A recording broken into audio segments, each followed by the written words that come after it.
Hello and welcome to Film Lovers. I'm Sonia Chung. I'll be talking to people who work in the film industry and who are also avid film lovers. Today I have Jason back on. Hi, Jason. Oh, yeah, you're right. Are you okay? Yeah, not too bad, thanks. All Yeah. good.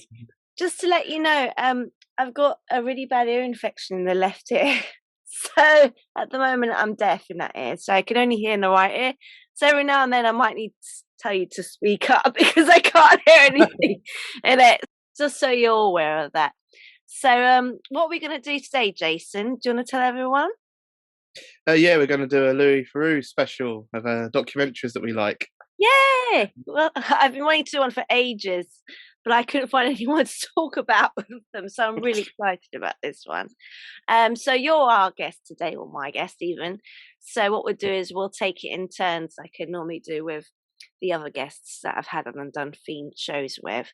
So you can name one of yours, and we can talk about that, and then I'll name one of mine, so we can have a chat about that, etc., and go backwards and forwards. So since you're the guest, why don't you take it away with one of your favorite documentaries by Louis? Should we give a background about him? Do you think, or everyone pretty much knows and they can Google it, can't they? Yeah, I mean, he's an eccentric documentarian, I'd say. In fact, he got a fun attitude towards his subject matters. Yeah, he's really good, isn't he, about the way he approaches things, and he's half. His dad's American, isn't he? Yes. Yeah. So he's got dual citizenship because his cousin is Justin Theroux. And that's because Justin Theroux's dad is his dad's brother. So that's how they're related. And I believe that Louis has two brothers as well. One, I think they're both actors actually. I can't remember. Right, yeah, I think so. So the earlier bits of his work, he did a lot more stuff focusing on American culture.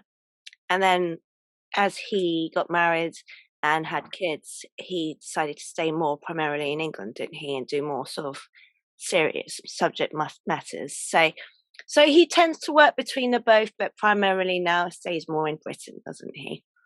Yeah. All right, then. So why don't you take it away, Jason, and tell us one of your favourite documentaries by Louis Theroux? Well, I've been revisiting some of his stuff the last few days after talking to you, and I think his UFO one, when he did the Weird Weekend series, the UFO one was quite funny. The experiences he encountered and the sarcasm in that one was high on the scale for the particular one. And I liked how he pushed his luck with it when they go to Area 51 and he's daring them to cross the bar, and there's like the boundary where you're not allowed to enter, and he's like throwing a stone over it, and they're getting scared, and then he puts a foot over it. And, he's just quite.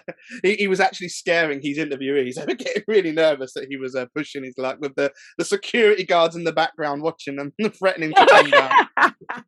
I don't think. I've got a confession. I haven't seen that one. But I think I might have seen a few clips here and there. But yeah, I can imagine what he'd be like. I mean, it's kind of like his playground, really, isn't it? Like he's very clever with the way he talks to his subjects, because he's kind of, it's subtle taking the piss kind of jabs, but he gets away with it because he comes across as being so sweet and charismatic and naive that it can actually be quite endearing. And a lot of the time, they kind of don't really get it, do they?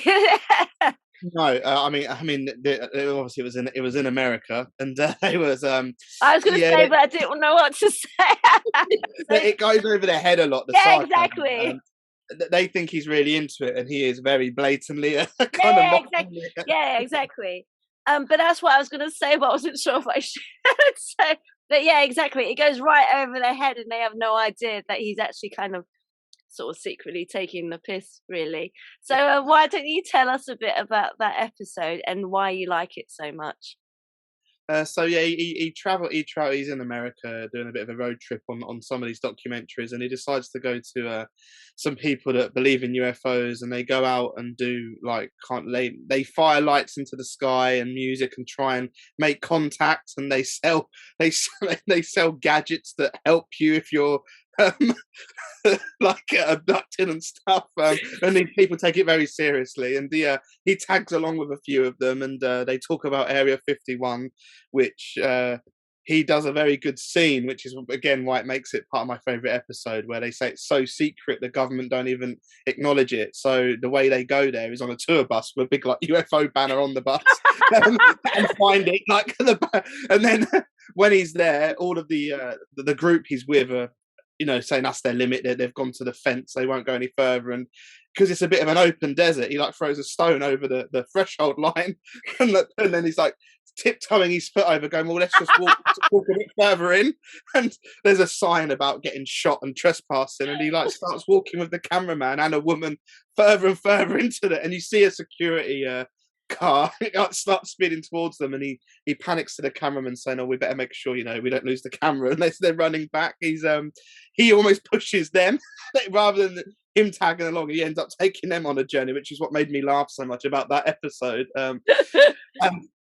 The first, there was an outrageous scene near the beginning. There's an army guy. Well, he's a man in his own little world, and he's always all tooled out and some kind of like alien enforcement officer, and he gives Louis a big speech how these sexual paedophilic alien like nasty things he's got to protect the world from. It was like quite outrageous. It had me hysterics for a long time. I don't know where he finds these people, but they are quite unbelievable.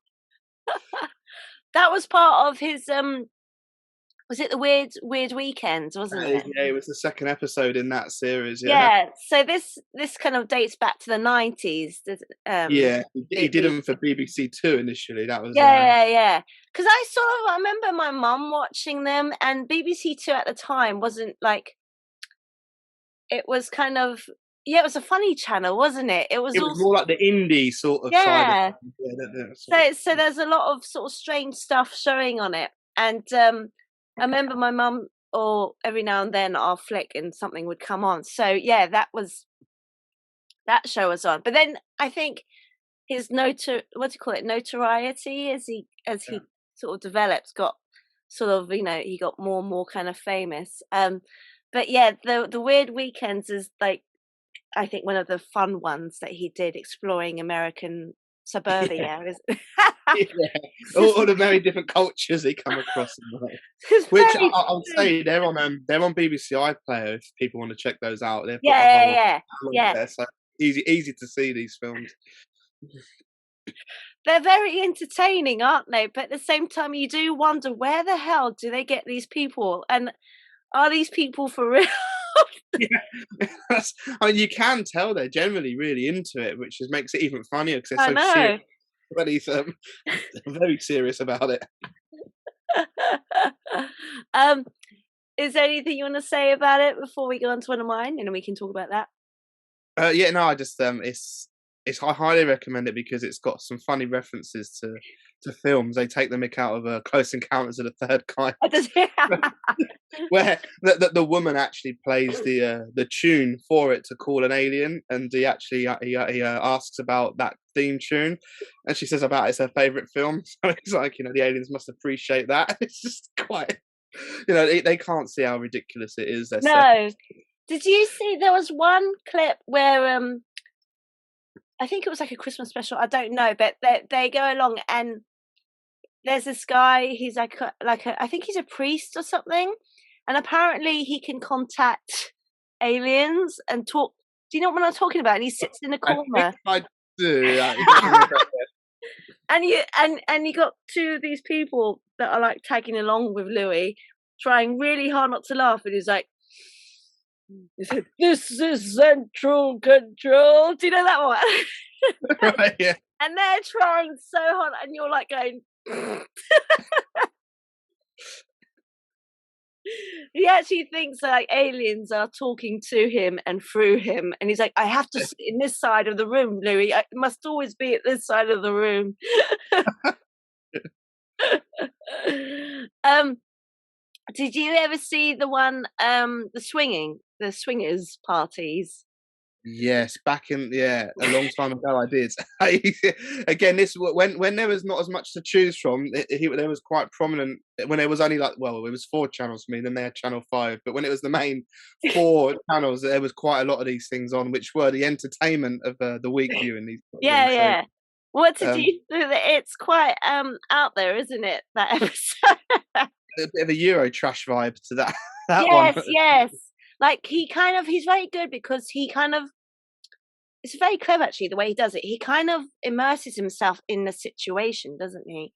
I think to get more of um he finds that his subjects kind of respond more. Does that make sense? He puts himself in there, Yes. and sometimes in compromising situations Yes. where I almost feel for him. He's getting himself a little bit too deep into the Yes, yes, situation. exactly. Like he explores a part of suburban American culture, which is the swingers parties, and he basically meets this couple who come across as a really normal, like couple. I quote normal, and they have this house, and then so they have several rooms, and but once every month they basically organize these parties, don't they?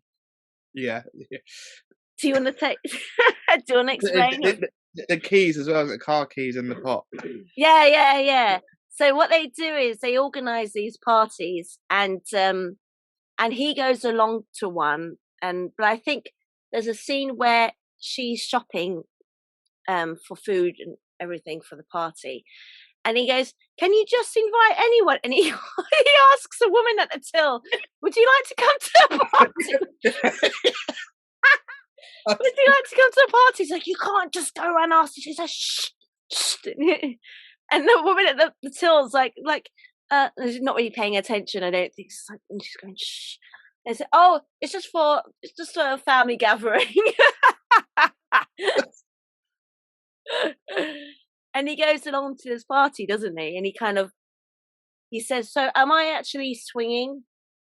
And the husband's like, "No, you're talking. You're just sort of getting a feel and of it." So he meets all these different strange people and these couples, and he walks into a room. Does it? Oh, because there's several rooms, aren't there? Yeah. There's several rooms. So like before the party, the husband's like giving him a tour of the house and explaining, that this is this room, and some of the rooms have very strange objects in them. Like there's a diving mask and things, because sometimes people like to use to Dress up use and kinky to things. use them. And there's a room with several mattresses on, which is obviously where they have these orgies. And and Louis asks, "So like, what happens if that?" Oh no, the husband goes, "Oh, but sometimes we have families come over." And he goes, "Do they come into these rooms?" He goes, "Yeah, they don't know what goes on, but sometimes they come and they stay for a few days, so they have a nap in there, or they sleep in there, not knowing what's going on." Is and he's like, "We do clean the sheets and the bed." And so when the actual party's going on, he's kind of talking to all these people, and he accidentally walks into one of the rooms, doesn't he? And there's like a major orgy going on. Yes. And there's a couple, and they're like, "Why don't you join in, Louis?" And he kind of, "No, it's okay." And he kind of walks away, and then you can see his expression to the camera is just like absolute shock, like his face just drops, and you can tell exactly what he's I think his expressions to the camera throughout all of his stuff is again what makes it's a style to those documentaries. Really, it's Yeah, yeah. It's a a little bit, character yeah, addressing yeah. It's the kind of audience. like do you know what it reminds me of? A bit like Jim from The Office. Yeah, No, yeah. a bit like that. Like that's kind of what makes it, I think, that he's really good His at that. facial expressions to the audience kind of almost mocking what's Yeah, going yeah. on. But He's then like, "Can you believe this?" it's his complete kind of, because he's not stupid. He's incredibly clever, isn't he? He went to like Yeah. Westminster Boys City School or something like that. He's or Latimer, I can't remember, but he did. He is really clever, so he knows what he's doing and he knows what he's talking about. It's not like it's going over his head, you know. But like I said, and we said, he's really clever at disguising the fact that actually he's kind of sort of, you know, trolling them, really, isn't he? Bit of a cheeky chappy. He does it in Yeah. such a way they think, you know, it's fun, but yeah, it's actually very, very mocky. um, did you watch that one? Have you seen that one recently? It's been a while since I've seen that one. I do need. It's been a while, so I might, because there's quite a few available to watch on my I've got a Yeah, Fire TV, there so are I some I need might to. start work through. Yeah, there are some I never saw or got round to, so I definitely need to revisit them. But that was one of the ones that sort of stands out to me the most, just because it was so kind of out there, and it's a bit bonkers. Do you know what I mean? Yeah, Because yeah, this couple seems so um conventional and you know, just like, you know, nice, and they are nice, but you like, it just makes you realize you don't know what goes on behind closed doors. Do you? You have no idea. So yeah, so let's go on to one of yours. And I had fun watching the Christianity, the newfound Christians. okay, I haven't Uh, seen that one, but this yeah. was quite he again goes on the road and he hangs around with some organizations that have found God again, and he kind of joins them, and they spend most of the episode trying to get him to um, let God into his life and become one of them. And he has such a way about him where he doesn't quite do it, but he strings them along for the whole few weeks he's filming with them, going, "Well, if you take me to a ceremony, if I go to another event, I'll think about it or let him in." Yeah, yeah, yeah. He kind of strings them along the whole time, and he blags his way onto their TV show. So the TV show are filming him and his crew in American TV, and he just had such a funny way about when he's on the show. They're asking him what he's hoping to achieve, and he says, "Oh, I want to learn about this newfound Christianity." And they ask if we haven't got anything like that in England, and you people need to show us the way. And he does it in such a sarcastic way that they're all over it on American TV, thinking it's amazing, and he's kind of really just having such a laugh about it as Yeah, well. yeah. Oh, is it one of those like is it evangelical sort of Yeah, things that they put on TV yeah. programs over there? And yeah, there's a Christian TV channel that Yeah, he's a I've guest heard about on this. with. He's and they love his accent 'cause he's English, so he plays to that as well. Like, and they're very serious, some of the interviewees and that. And there's one guy that again I do give him that as a documentarian. He finds the most entertaining people to be on to be interviewed and hang around with, because these are larger than life people. Yeah. And there's a guy in the car with them, and he's talking about the rapture. He's saying, he believes that, and the guy probably is about late 50s, early 60s, and he said, and so Louis asks him, does he think that God's gonna, like Jesus, gonna return in his lifetime? Is this gonna happen? He went, of course it is. And he goes, so what, in the next 5 to 10 years? Implying that the guy's only got 5 years left. And again, it goes over his head, and he's like going, well, yeah, I do believe that. And he goes, oh hell, I think it could happen in the next 10 minutes. So again, Louis' face to camera says it all. And they get into a discussion about the rapture and people going up. And then he says, so if you're driving your car, you just get called up, like, what happens? He says the car will just like drive. And he goes, but that could kill someone. I don't think that's like practical. And they get into a discussion about the guy's answer is brilliant, because he goes, well, God will wait until everyone's parked their car and go. It's like answer for everything, but just unbelievable sort of answers. Do you know what's funny? It's a bit like kind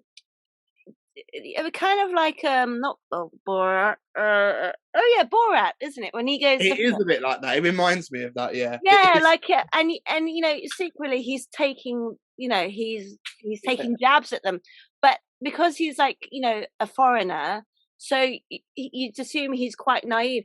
So the politicians and the people that Theroux interviews, they don't, like we said, they don't realize that he's secretly kind of mocking them. Yeah. But you can see them sort of thinking, what answer should I give them? What answer should I give? Do you know what I mean? And that's what makes it really funny, I think, because Yeah. their answers are so absurd. Do you know what I mean? Because they're fighting absurdity with absurdity. So you're like, this is Yeah. bonkers. They make it worse. They make it even Yeah, worse. yeah. But it's definitely kind of that situation, isn't it? Like Borat going to the States and Yeah. interviewing people. Did you ever see the one on Thai brides? Yes.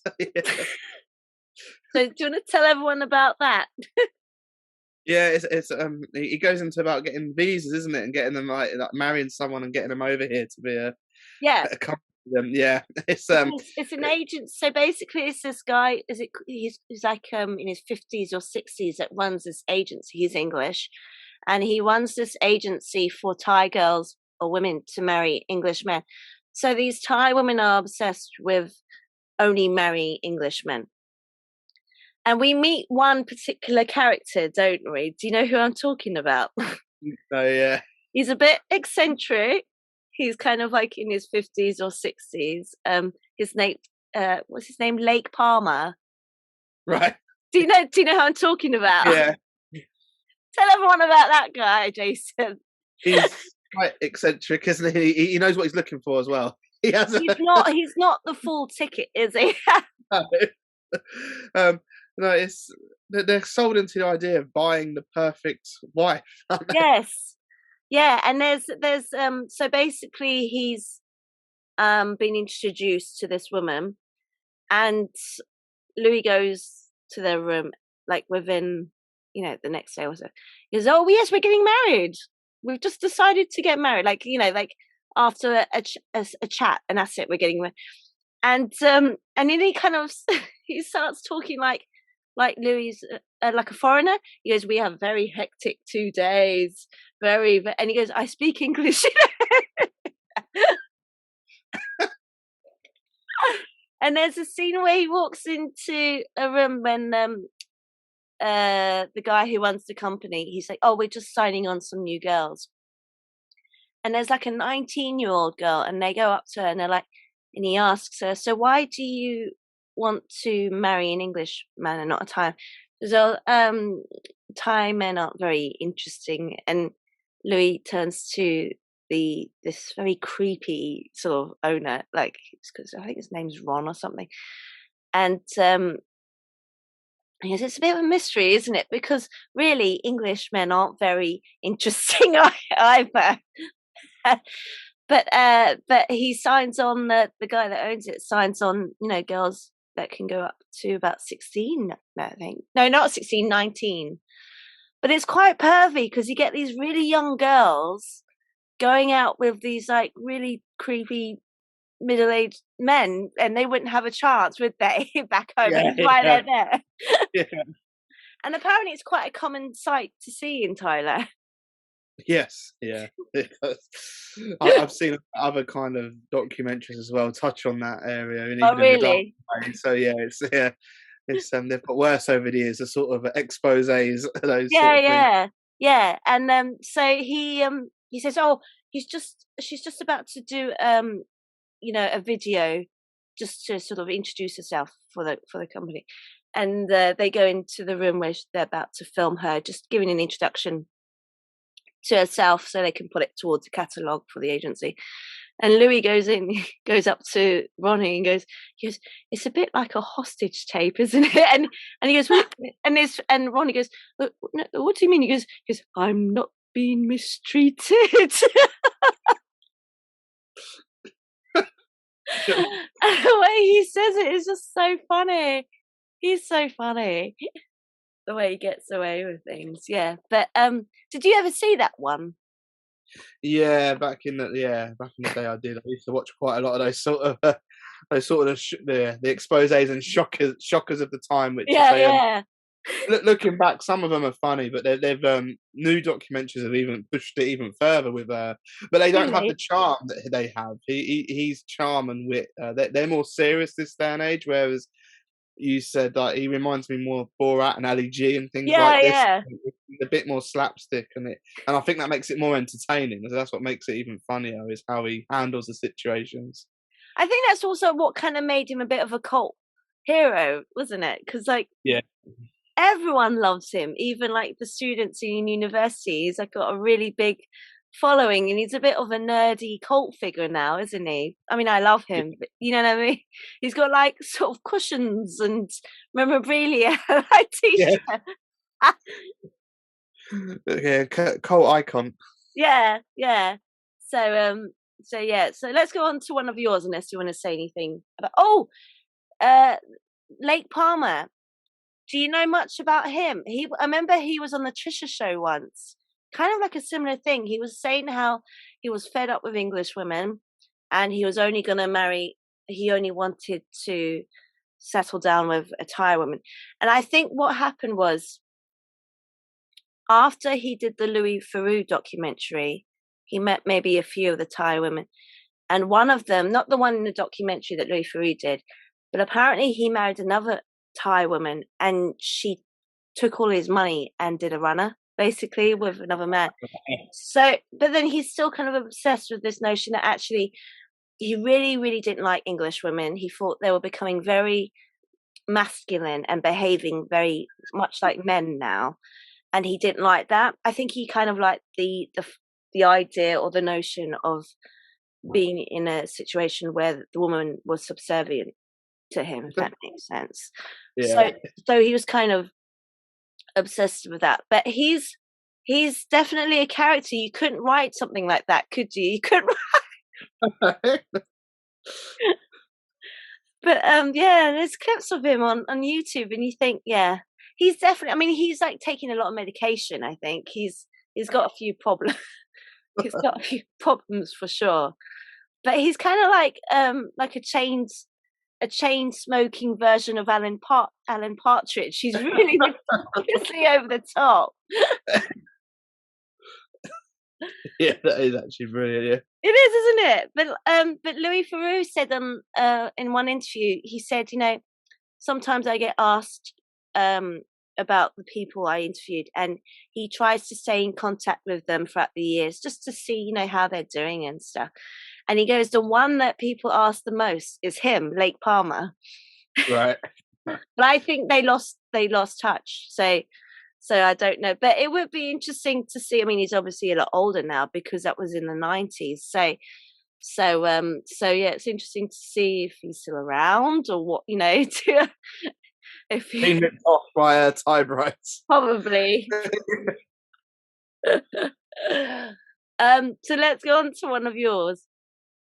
I found it funny when he did the meeting people. Like he did Jimmy Savile, didn't he, back in the early Oh noughties? yeah, and that was kind of like a fun one, wasn't it? Before And that was everything. before the scandal came out. Which again, the reason it stands out is a few years after that, in 2005, I actually worked with Jimmy Savile myself before the scandal. Did you And it wasn't that really? long after Louis did it as well. So it was kind of a sort of that one just sticks out to me. Yeah.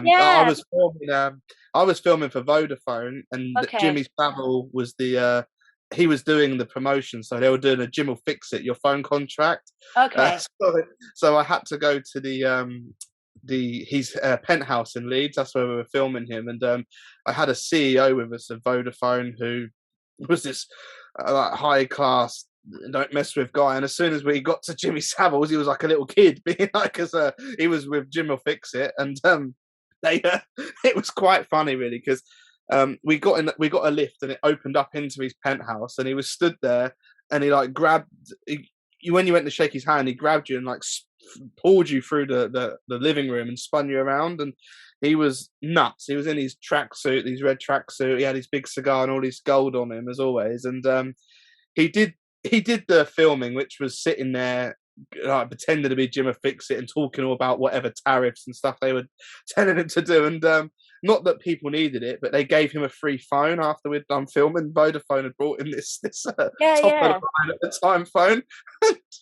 He didn't know what he was doing, and he was looking at it, and it fell apart, and he said like he was pulling it apart trying to fiddle with it, and it was in bits, and I could see the CEO of trying to explain how good this phone was at the time. This was '05, so they were still basic back then, and Yeah, yeah, yeah. it was really painful and funny to watch, and it reminds me of his personality on Louis Theroux sort of Yeah. document. And also we should point out this was before the awful stuff came out, It was. It wasn't long after, actually, only a little while after that, did it break news and all of that like came out actually. Yeah. But there There's was a always talk, wasn't there? Like I think um when Louis Theroux did the meeting, yeah, I forgot about that actually. He did meet a few celebs, didn't he? Like he met Paul yeah, Daniels and he met the Hamiltons, didn't he? That they're a yeah. funny couple. I was looking stuff up again to it, and the Jimmy Savile one actually was voted one of the top documentaries of all time in 2005.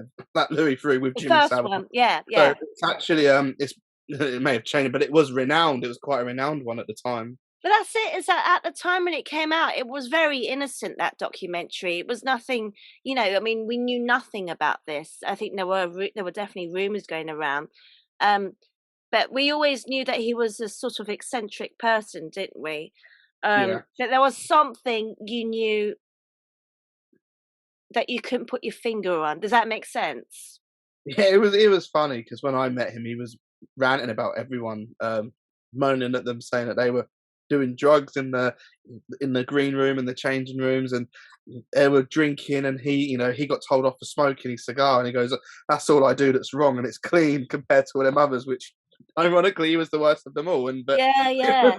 But some you of can the kind of see, like, in a way that actually he must have groomed them as well. Do you know what I mean? He must have, in a way, which is what they do. They groom you, they get them on your side. And in a way, Louis is kind of, he didn't know, obviously, when he did the follow up many years later, then he sort of, he was going into it more seriously about, but he said he actually asked him, um, yeah, because there were rumors going around the BBC, weren't there? But nobody actually brought it up. I think the only person that ever brought it up, and then they got banned from the BBC was Johnny Rotten in the Sex that's right. Pistols, Yeah, he did. wasn't it? He spoke out and got silenced and really spoke Yeah, out. yeah. Tell He's tell always everyone spoke about out. that, Jason. Tell everyone about that for the American audiences that don't know. So this was in the Yeah, 70s, wasn't it? It was like the it BBC. was. He was on a talk show, on a TV interview, and he started having a BBC. bit of a rant. Yeah, on the bit which he's known for. Yeah, Mr. Rotten was known for a lot of rants. He actually did "I'm a Celebrity, Get Me Out of Here," where he did rants and kicked the I dining room in. remember. So he's never changed. He's always been very outspoken, and he did kick off about Jimmy Savile on Yeah, in yeah, this. yeah.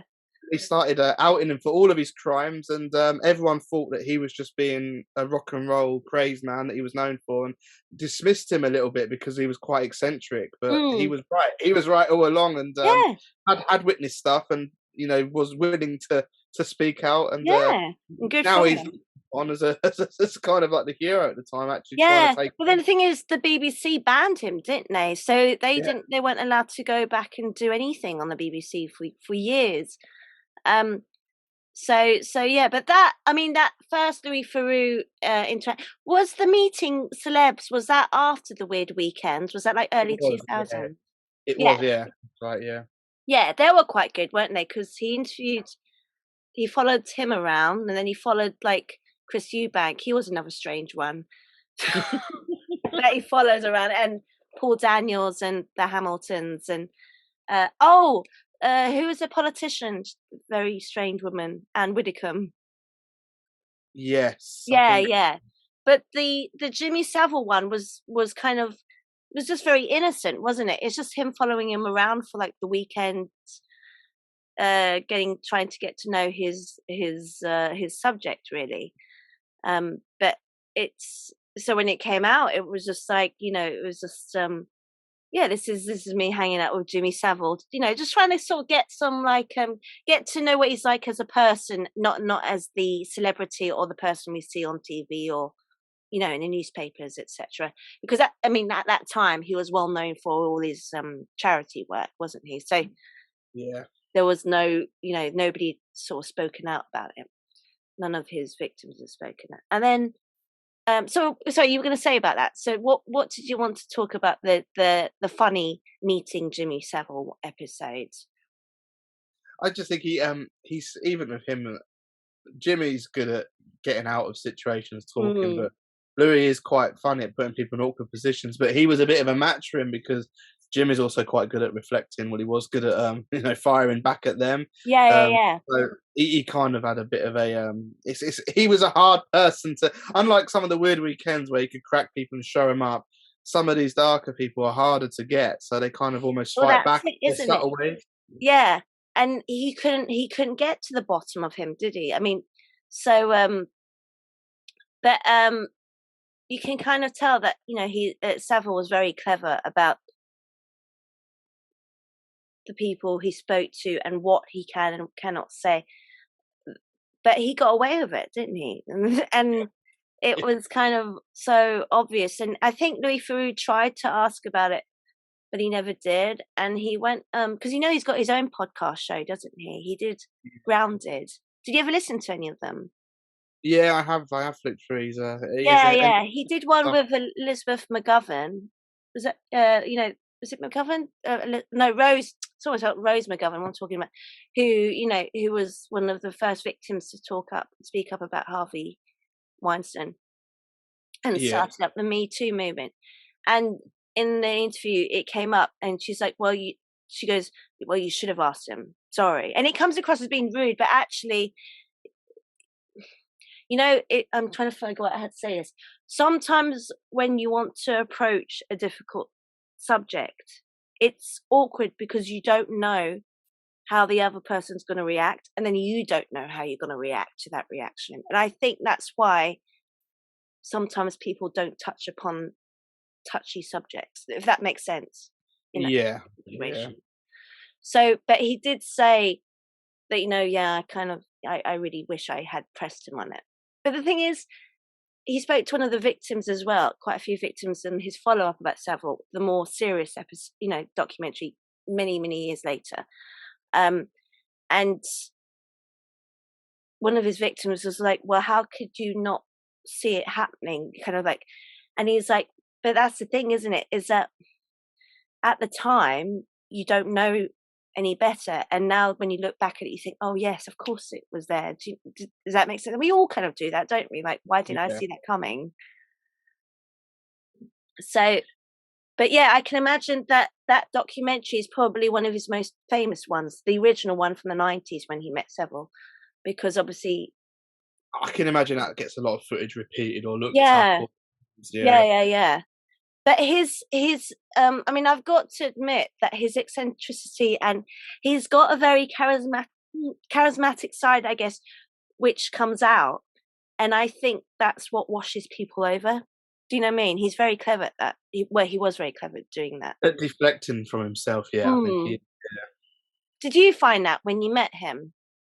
Yeah, there was something about him. He was very good at deflecting any issues from himself on and Mm. passing the buck to other people and Yeah. selling himself as a noble charity person. He was very good at making himself and his life story that he had it hard and he came through the ashes to make it big. He was Yeah. full of himself a little bit and suckered people into that sort of story of his. Mm. What did you think of him? Here's a question, because you're like my generation. You're from the 80s. You're the same year as my middle sister. So, when you were a kid, did you ever watch Jim will Fix It? I did catch it now and again. Yeah, I remember it I being on TV. What did you think of him as a kid? yeah, I was never really drawn into that. It was weird Mm. that the other people I was with when I filmed him were quite like excited because it was a big childhood thing to them. But I Yeah, must admit, me, I was aware of it and knew it, but I've always been a bit odd and was into kind of. I mean, I was watching horror films from about 5 years old yeah, on the fly, so to me, yeah, it wasn't such a big deal. yeah. I It was think, just another fun story to go, I've worked at one at the time. It's not so yeah, fun yeah, now. exactly, But, exactly. someone else I filmed, another cool Yeah. filming story. But do you know what's funny is that I think when you're a kid, kids are very clever with picking up on things that they can't explain because they haven't got the mental growth to, and but they absorb things like a sponge. And I remember even as a kid, like if I did catch him on TV, I distinctively remember, even as a like a 5 or 6 year old, finding him a bit off, and I couldn't. It was creepy. He creeped me out, and I didn't understand why, which is very Yeah. funny, isn't it? That Yeah. so yeah, but so that documentary stands out the most to you, does it? From one of Theroux's, because it was a very innocent documentary, wasn't it? It was meant to be fun, that one. Yeah, I think because of it's one of them at the time probably didn't seem a big deal, but now looking No, back, because what's happened, it's almost became a big highlighted and deal. add attention to it. Yeah. Yeah, yeah. And then obviously, as he sort of predominantly decided to stay more on the English side and focus more on making films here, that he followed up many years later. And he did do a couple flashbacks to 2001, which is when they filmed it. Yeah, you're right. It was in the early 2000s. But I think they were quite friendly, weren't they? I mean, they weren't friends, but they stayed in contact with each other, from what he said. Yeah, I think so. Yeah. But he never ever, obviously brought it up. So why would he? Because he didn't know. So yeah, I can kind of really see how he fooled a lot of people in that way. Yeah. So yeah. All right. Well, it got quite serious there, didn't it? But yeah, that was that was a good one. Yeah, for sure. Is there anything else you want to say about that one, or the follow-up one that he did years later? I think it was interesting that he followed it up, because I mean I think a Mm. lot of people that was involved with Savile in a thing like that tried to do it to almost cover themselves, or kind of like Yeah, yeah, not yeah, not be associated that he did that, and that was it. I think following it up, at least you can go, oh, he yeah, didn't. They don't want to kind of be remembered for doing it, so they wanted to address the situation before it. yeah, yeah, for If he sure. hadn't have addressed it, it would go, oh, that time he met Jimmy, but he's addressed the issue Yeah, since then. So, he yeah, if must I get find that asked. interesting. Well, he must get asked about it a lot, I'd imagine. No, from people like that he talks to. Yeah, if I mention I'd filmed with him again, it's a talking subject. People do like ask a lot, so I can Yeah, see yeah, why you'd want to follow that up actually, and kind yeah, of do a statement almost to put it to bed. yeah. But then also, you think about it, because you've made documentaries. Documentaries are meant to make you, walk away and decide for yourself what you think about that. Yeah, I mean, a good documentary, technically, you should show all sides. So, although Hmm. he is funny, you should show everyone's opinion and what's going on, whatever you're dealing with, even if it is as nuts. You should still, show why people may believe or be involved Yeah, in something. yeah, yeah, But yeah, it should be impartial. As I say, yeah, a good documentary should leave you to make your own mind up and not be told that this is silly and bad. Actually, you decide no, for yourself from seeing the evidence. yeah. If you, Which kind of brings us back to where where it started, where we say that Louis Theroux is very good in like immersing himself into that, because then he he is talking from their perspective, and he's also talking from the perspective of the outsiders, if you know what I mean, the people looking in and quote judging yeah, them, us. yeah. So he is very good at doing that. Um, a good way to transition from that into this, because we're talking about follow-ups, is, did you see the original one he did from the 90s, Weird Weekends, again, where he followed the porn industry in the 90s? Did you watch that one? Yeah, I do. Yeah, yeah. It's an Um, interesting one, isn't it? and there is one where he, yeah, the porn one, and he agreed to do a cameo in a gay Yes, porn tell film. everyone about this. Tell Yes, everyone about that. he got talked into being in a small role in a gay pornographic movie, but his actual cameo didn't involve him doing anything sexually. But it's marked in history now, because this gay porn film does feature Louis in it as I a know, small and part. you know what? I'm sure, like, to be honest, you would want to see it, and I do want to know what film is it, He's because I got a, want to see. And he's playing they're in the woods or something, aren't they? And he's like a, what do you call it, a ranchman or something. So he's got like, or a mountie, not like a mountie because that's Canadian, but he's got like the hat, and he's like, the serious. It's like, Hello, fellas. I'm just here to see if you're. I've just double checked, and it's called Take a Peek. That's the title of the film Oh, that is he hasn't it? done it yet. So I don't know it. That is the film that's out there. Did they keep his cameo in it? Do you know? Yes, that's like an IMDb. That's forever on his filmography. He did do that. So amongst all these things, that is a bit of work that he's done. So, That's so funny. Oh, I'd love to see that. And there's a scene. So basically, he follows several. Well, what he does. Let me go back into it. So, like we were talking about the other episodes, he's very good at immersing himself. So what he does is to get to know his subjects better and what their working life is like. For instance, he actually signs himself up to one of the agencies, doesn't he? yes. I can't remember what the name of the agency is because there's several, porn agencies that go on. So, but he actually signs himself up, and there's a bit where they take a photo, take a Polaroid of him, and the guy's like, don't move like that. You'll give me the wrong idea.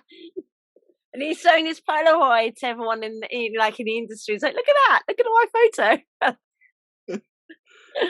So he goes around following, several of the porn stars, and one of them, actually, he runs his own podcast show. I don't know. He was really young at the time. I think his name was Jay Blanco, and now he runs his own. I think he's like a computer designer or something like that, and he runs his own podcast show, or he's on YouTube and does shows about games and things like that. So he obviously went out of it, and he followed a couple of other ones. One of them was a porn star called John Doe. Was it John Doe? I think so. Yeah. And there was one who was a famous porn star from the 70s, a woman called Cheryl something. But it's quite interesting, isn't it? Because actually you realize that the men are under a lot of pressure in these films. Yeah. A hell of a lot of pressure. For the women, we just have to fake it, really. Do you know what I mean? There's no, it's selling fantasy. It's not real life. Which they're very good at, aren't they? Selling. Yeah, it's It does make interesting because the porn film world is the largest selling films of ever. That's the really most lucrative. So you have Hollywood, Bollywood, and the dark horses. Porn makes the most. That's the highest grossing films ever. really. Then it's followed by Bollywood, and then Hollywood comes late. So it's actually not, so yeah, the porn films make more money than your Marvel films do. And that's why Wow. it will always be around, and it goes with the times. Like I said, it's ever since film was a thing. There was celluloid porn films, then it moved to VHS, DVD, now VOD. It's followed the trends all the way through. Yeah. It's always been there, and I Yeah. think it always will. It even had to go at 3D at one point. They've done that as well. You name it, they've been there with with the camera and everything ready to go. Yeah. Since the dawn of time. But actually, Yeah. this is quite good because you've touched on that subject. That when he did the follow up one, like the Savile, in 2000, there's much later, years later. He talked about how a lot of the porn stars then really suffered in the industry because obviously there was videos around in the 90s, and then that went out, and the digital phase came in the internet, so that started putting a lot of them out of work, didn't it? It's a lot harder. It was more glamorous in the early years because you said it was there was no internet. If you take the internet out of the equation, they used to get good money. It used to be much more niche because you couldn't just look it up or Google it. You had to buy videos or go to a cinema. It was mainly America for them, but they had the cinemas for it. But since the internet era, I mean, it did go to DVD for a while, but as soon as the internet became what it is now, then everybody got a pay cut because they could find more people. You can make good money if you know how. It's a very washed out market, and there is a shelf life for people, and it's not a lot. The hard truth is they'll get someone, use them for a while, but only a few years are they good, and then they've been so seen and so out there, they need someone new or fresh to Really? keep returning. So they don't. It's one of those careers where unless you're behind the scenes, you don't always have a great shelf life, no matter how old or what you are, because Yeah. being in a few scenes or films, then everyone's kind of seen it and wants something fresh. So it's a Yeah, no, I can imagine hard that. industry for that as well. Yeah, and actually, I remember one of the girls I spoke to, Maya. We spoke briefly about this as well. She said that a lot of the women, female porn stars, they tend to later on go on to directing, don't they? So they tend to do better later on in their careers than the men do. And actually, this is really good as well, because one of the porn stars that Louis Theroux follows around in the original one in the 90s, where he's just exploring the cult, the porn industry then in the 90s, sadly committed suicide, and that was partly because he went out working, and he just basically lost his sense of manhood, because that's all he, do you know what I mean? That's what he became, and in a Yeah. way he was well known for, and then all of a sudden for that to be taken away from you, it would destroy you, I'd imagine. There's it's an intro, because there are a few documentaries about this now. That it's become more of an interesting thing. And I myself have actually just finished editing a feature Oh, documentary okay. on the sex industry, which I did shoot a few years ago, but I've been doing all sorts of projects. But I am getting around to finishing this, and it looks at, we talk about a lot of that in this, and Hmm.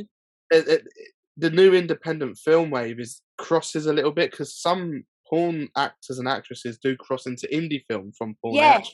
They make a transition, and because they're quite Hmm. known for that. Some filmmakers use them because it's almost like a celebrity to them, and go, oh, they're in this cool horror film, and Yeah, yeah, so yeah. some of them do all right from that. Whereas there is a darker side where some try and have what you'd say a normal life, but because now in back in the day that would have been easier because a video and a Yeah, cinema screen is one thing, but now because the internet is ferocious and you can't get everything back. Once something's out there, it's out there. They struggle to yeah, move on yeah, because social media, things always circulate, so yeah, yeah, they yeah. can't escape it. Where if they embrace it and become indie film people and just kind of accept that and get on with it, they kind of have a bit of success. But if they want to get away from it or regret doing it, that's where I think the Mm. depression hits. And Yeah, I can imagine. And they're getting good money for it as well. yeah, So you imagine if you're getting good money, and they were saying he was saying in the 90s, like he was asking, oh, it was John Doe. Yeah, the porn star who sadly killed himself yeah, years later. Um, he was saying, because he gets on his motorbike, doesn't he? And he goes, you could buy this within a day's work. Imagine how much that would take you yeah, to save up if you're doing a normal job.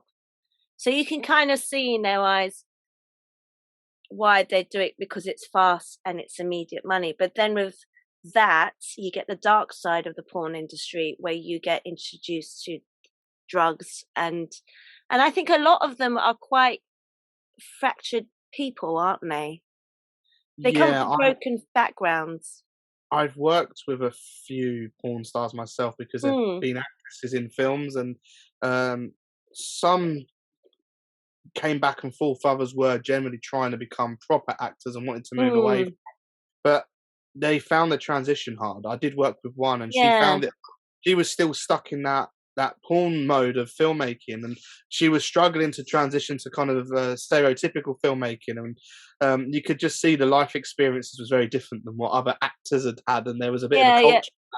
So then I was directing this particular film, and I was trying to balance the people from that world and the people from the acting world to, like, it was a hard blend Yeah, actually. yeah.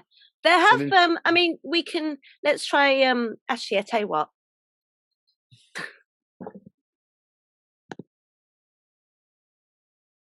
Actually, can you think of any, like you were talking about porn stars who've sometimes crossed over into mainstream? Can you name any? Yeah, Gemma Jameson. She was quite big for porn. Then actually went into indie horror film, and they used her quite a lot to sell it. So I think she's one of the more known ones that did that.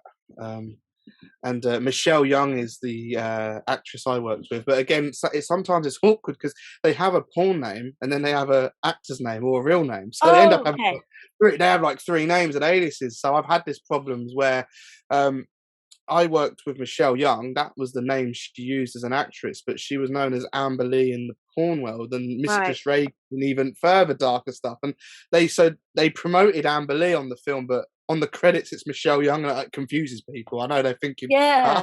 but they Yeah. do try to like cover some of the tracks because they want to start being known for the horror. Well, because I say horror because it's normally horror films they cross Yeah. into. Yeah. Yeah. Because sex, violence, gore makes a horror film. Like we were saying, Yeah. they Actually, try and blend it. that's interesting because I would have assumed they kept the same name, the same Oh, performance yes. name. Sometimes Mm. they do. And then there was Who was the one that was in Boogie Nights? She's a famous porn star. Like oh, she Nina was. Nina Hartley. Yes. And well, the controversial one at the moment is that Ron Jeremy, isn't it? Oh, is it? He's actually got into trouble for sexual misconduct, and Yes, in yes. a theory, but he was obviously a big porn star, and he did actually do quite a lot of appearances in mainstream horror films Film. or independent films. But it was a big deal that he was in them, and they were normally slapstick comedy, Yeah, horror, dark humor yeah, things. He was doing quite well at that at one point. He was appearing all over the place and making quite yeah. a name for himself. Until this stuff started coming out about him. I mean, interestingly, Bend Over, the character, the porn character, he started out in exploitation film and then went into porn. He did the reverse. Oh, okay. So, but interestingly, his son made a documentary for BBC Three Mm. about his parents because his dad was Bend Over, which his real name is Steve Perry, and his mum was his long term partner, who was a porn actress in some of his films. So he was the love child of that, and actually ended up making a documentary about that side of him. So it was Yeah, quite yeah, yeah. an interesting But one. you know what's funny is that sorry, can you think of anyone else before we sort of I think they're probably the main ones that come to yeah, mind. yeah. Oh, and I know James Dean did one with Lindsay Lohan, but I think that was like a real maybe that I was know Sylvester Stallone delved very oh yeah, briefly. he used to, didn't And he? he comes from that background himself, Yeah, actually. Yeah, and that's funny because a lot of them did, didn't they? But they sort of hush it up, yeah, obviously, because now they're well known and they're famous. But then you think then they were struggling and they were poor. And there's you can go. This is the problem with the internet, though. That they can never really run away from their past now, can they? And that's what really. And actually, Louis Theroux touches up on that in the follow up that he did in the 2000s. I think it was around about 2014ish. You know, you can follow it up. That he follows up the the then celebs of that, and there was one who was I think she's Filipino, and she's got a daughter now, and she was saying that actually it's really hard because when she tried to enroll her daughter into the nursery school needs to know the parents' work background, etc., which makes sense because they need, and they looked her up on the internet and they found it, which is you do kind of think that actually a lot of these people have no idea that this will follow them around in many yeah. years to I come. do think again this has happened with actresses in films as well that have done some kind of crazy horror films. I've Mm, had some that they do regret it. They almost they want a different career because film is a very hard career. Sometimes they decide that it's not for them or acting's hard work, and they they go for something else. And I've had a few people I've known where they've tried to erase their film history because if they go for a job interview or people Google them, it comes up with like images from horror films and oh, stuff. But IMDb and things, I mean, it is yeah, yeah, impossible. yeah. You can't rewrite history, so it is. No, You can never erase it. You can try and hide it, but if you dig deep enough, you can find it. You can find yeah. anything. I can imagine. I mean, that must be so humiliating and embarrassing because, we all have moments where we look back and we think, I really wish I hadn't done that. I really wish. And you think, but we can sort of draw a line and move on from it. But in their situation, it's always going to pop up at some point or another. And that's what would make it really hard because it's quite funny, isn't it? A lot of them have normal lives on the Yeah, side. They raised families and they live in a nice community and they go to church. And it's a very sort of, it's a very kind of, I mean, like I said, they're selling sex. So it's they're this thing in this part, and then they're this and this part, so they can separate the both of them. Where Yeah. sex from love, or they can have that because they're selling it as their job, and they're selling the idea of fantasy. So do you know what I mean? And it kind of comes across as that. But even I think a lot of them wouldn't be going around having sex like that, would they, in their normal lives? Yeah. Yeah. Which is quite interesting, actually. So but it is very interesting. I mean, the 90s porn one that he did, so we go back to, because it is a very interesting subject, the porn industry. And actually, you'd be very good to talk about, because you've just done something about it. So we can do another one about that, and then you can talk more about that, because it'd be interesting from your perspective, as you've just done a documentary. Yeah. But from the 90s one that he did, so he's following a lot of these people around, and there's one bit where, hang on, I had a thought and now it's left, and it's really annoying me now.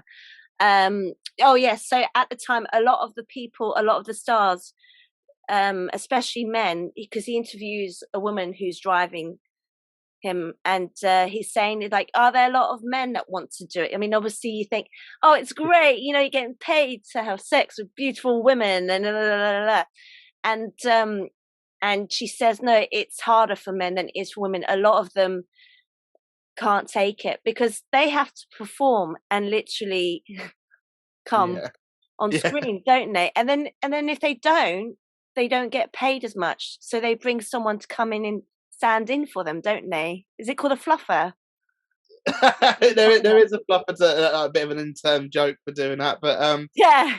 Do you know about there's this? a lot of, I know a lot about the tricks of the trade. I've been Yeah. involved in filmmaking in Yeah, some but they have to, I mean, can you respects. imagine? I mean, in a normal situation, you wouldn't have that many people, a crew around you. So you're being expected to, like, come on, you have to come now. And there's all these lights and cameras. And the women don't have to worry about that. They just have to pretend they're having a good time and fake. Yeah. But the men have to physically show it. And if they don't, I think that's why a lot of them drop out, don't they? Yeah, Well, then. it's a tough. It is tougher and darker than people think. I think on the jokes and people going, oh, I'd love to do Mm, that. People gotta give it a go. It is different when you're actually on a set, and you said, it's not glamorous. It's not no. as fun as people think. It's actually a job, and it's like any other film in some Yeah, yeah, respects. They're yeah, quite yeah. serious about it. They sometimes have multiple cameras because of the business side. They have one camera filming what they class as soft, so you don't see anything that they could get through the BBFC and release in like HMV. Oh. And then they have another camera that's filming hard, which will then go into the specialist sex shop. So they actually get two films for the price of one, and that's how they make all their money. And so you've got Oh, you've got really you've got multiple cameras, multiple people that they light it like a proper film, and sometimes they even have sound because some of these films are parodies and actual proper films with sex in. So it's yeah, yeah, yeah, yeah, yeah. it's quite insane for them because it's not a normal situation at all. And No. And there's a scene in that one, actually, because you're talking about that, where one of the porn stars, her husband's watching on the yeah, side, isn't he? that's become a thing as well. Sometimes they Yeah, yeah. have And Louis partner Theroux sex. is like, so can you tell us what's going on now? So the new start at the time, that Jay person, who's quite a young guy at the time, he's working with her, and he's having problems getting wood, and that's causing problems with the production, isn't it? Because they're all on the schedule. This is another thing, Yeah, they're on it's time. overtime. People just want to go home in the Yeah, exactly. That, and they're all on a schedule. Like, come on, we want to go home. Like, let's get this done and go, kind of thing. And so the husband's explaining, goes, yeah, this is what's happening. And Louis like, oh, that must be a real bummer, which is not a good way of putting it. Point. It's like, It yeah, makes it worse as well because you feel pressured. It actually makes yeah, it worse for everyone because people yeah. are going, And the husband, and he's saying, doesn't it make you feel uncomfortable knowing that your wife is having sex with another man? And he goes, most people would be like that, but this is work, and they see it as work, don't they? And then they go home and to their normal lives, like we said. So the husband's totally cool with it because he knows that his wife is just doing it for a job. It's just her job at the time. yeah. So a lot of them are very good with putting on their quote porn hat and then putting on their quote normal hat, walking away from their jobs and then going back to their normal situation. But you do have, everyone has that going on. When you go to work, you put on your work hat, and when you go home, you're you. Does that make sense? You separate the both of them. But humans are complex, so generally speaking, people can't have sex without later on feeling, the endorphins kicking or whatever. So they are very good with having a line, obviously. But then obviously there are, porn stars who've had relationships with each other, and there's been several cases of, they actually got married, etc., etc. So they're very good at doing it. It's a very interesting dynamic, the porn industry, for sure. And she was saying, the wife afterwards, when they finished filming, that she was thinking of dropping out because there were so many people coming down with HIV at the time. Yeah, it was quite a big thing in the 90s. Was it really? Yeah, that did become a problem because they because they were being tested every 2 weeks, weren't they? Yeah, a lot of porn films don't like to see condoms used. It's not good for on screen, so they don't. So they normally are tested and do it like that. But there was a famous case, actually. This can be looked up. There was a famous outbreak where someone was infected and they didn't tell them, and they were going around on a lot of porn shoots and infecting loads. And it was there was a big scandal. Oh, for I this. think I remember sort of hearing very vaguely about this. Tell us about this then. So someone was HIV positive, and they didn't declare it, and they kind of kept working. They did like multiple sex scenes, and they infected a lot of the Did they other. know? They did know, yeah, Okay. and it went to court and everything, actually, and then they did change a law about being tested. But the only thing is with the testing is it doesn't completely cover you, because they get regular tests, but as you can imagine, if they're filming that week or every few days, then they're performing more than they're getting tested. So it's kind of, it's still a little bit like there is a little bit of a window there that could, not be completely safe. But that is a scandalous thing that still happens in the industry, because they don't. Yeah, and I guess I guess from that person's perspective as well, you think about, if they say, then they lose that job for the day, don't they? So they're losing a lot of money, and somebody else would have to come in and do it. So you can kind of see, even though it's completely wrong and then infecting other people, you can kind of see that actually this is my livelihood. Do you know what I mean? I can't not do this job. So I can kind of see.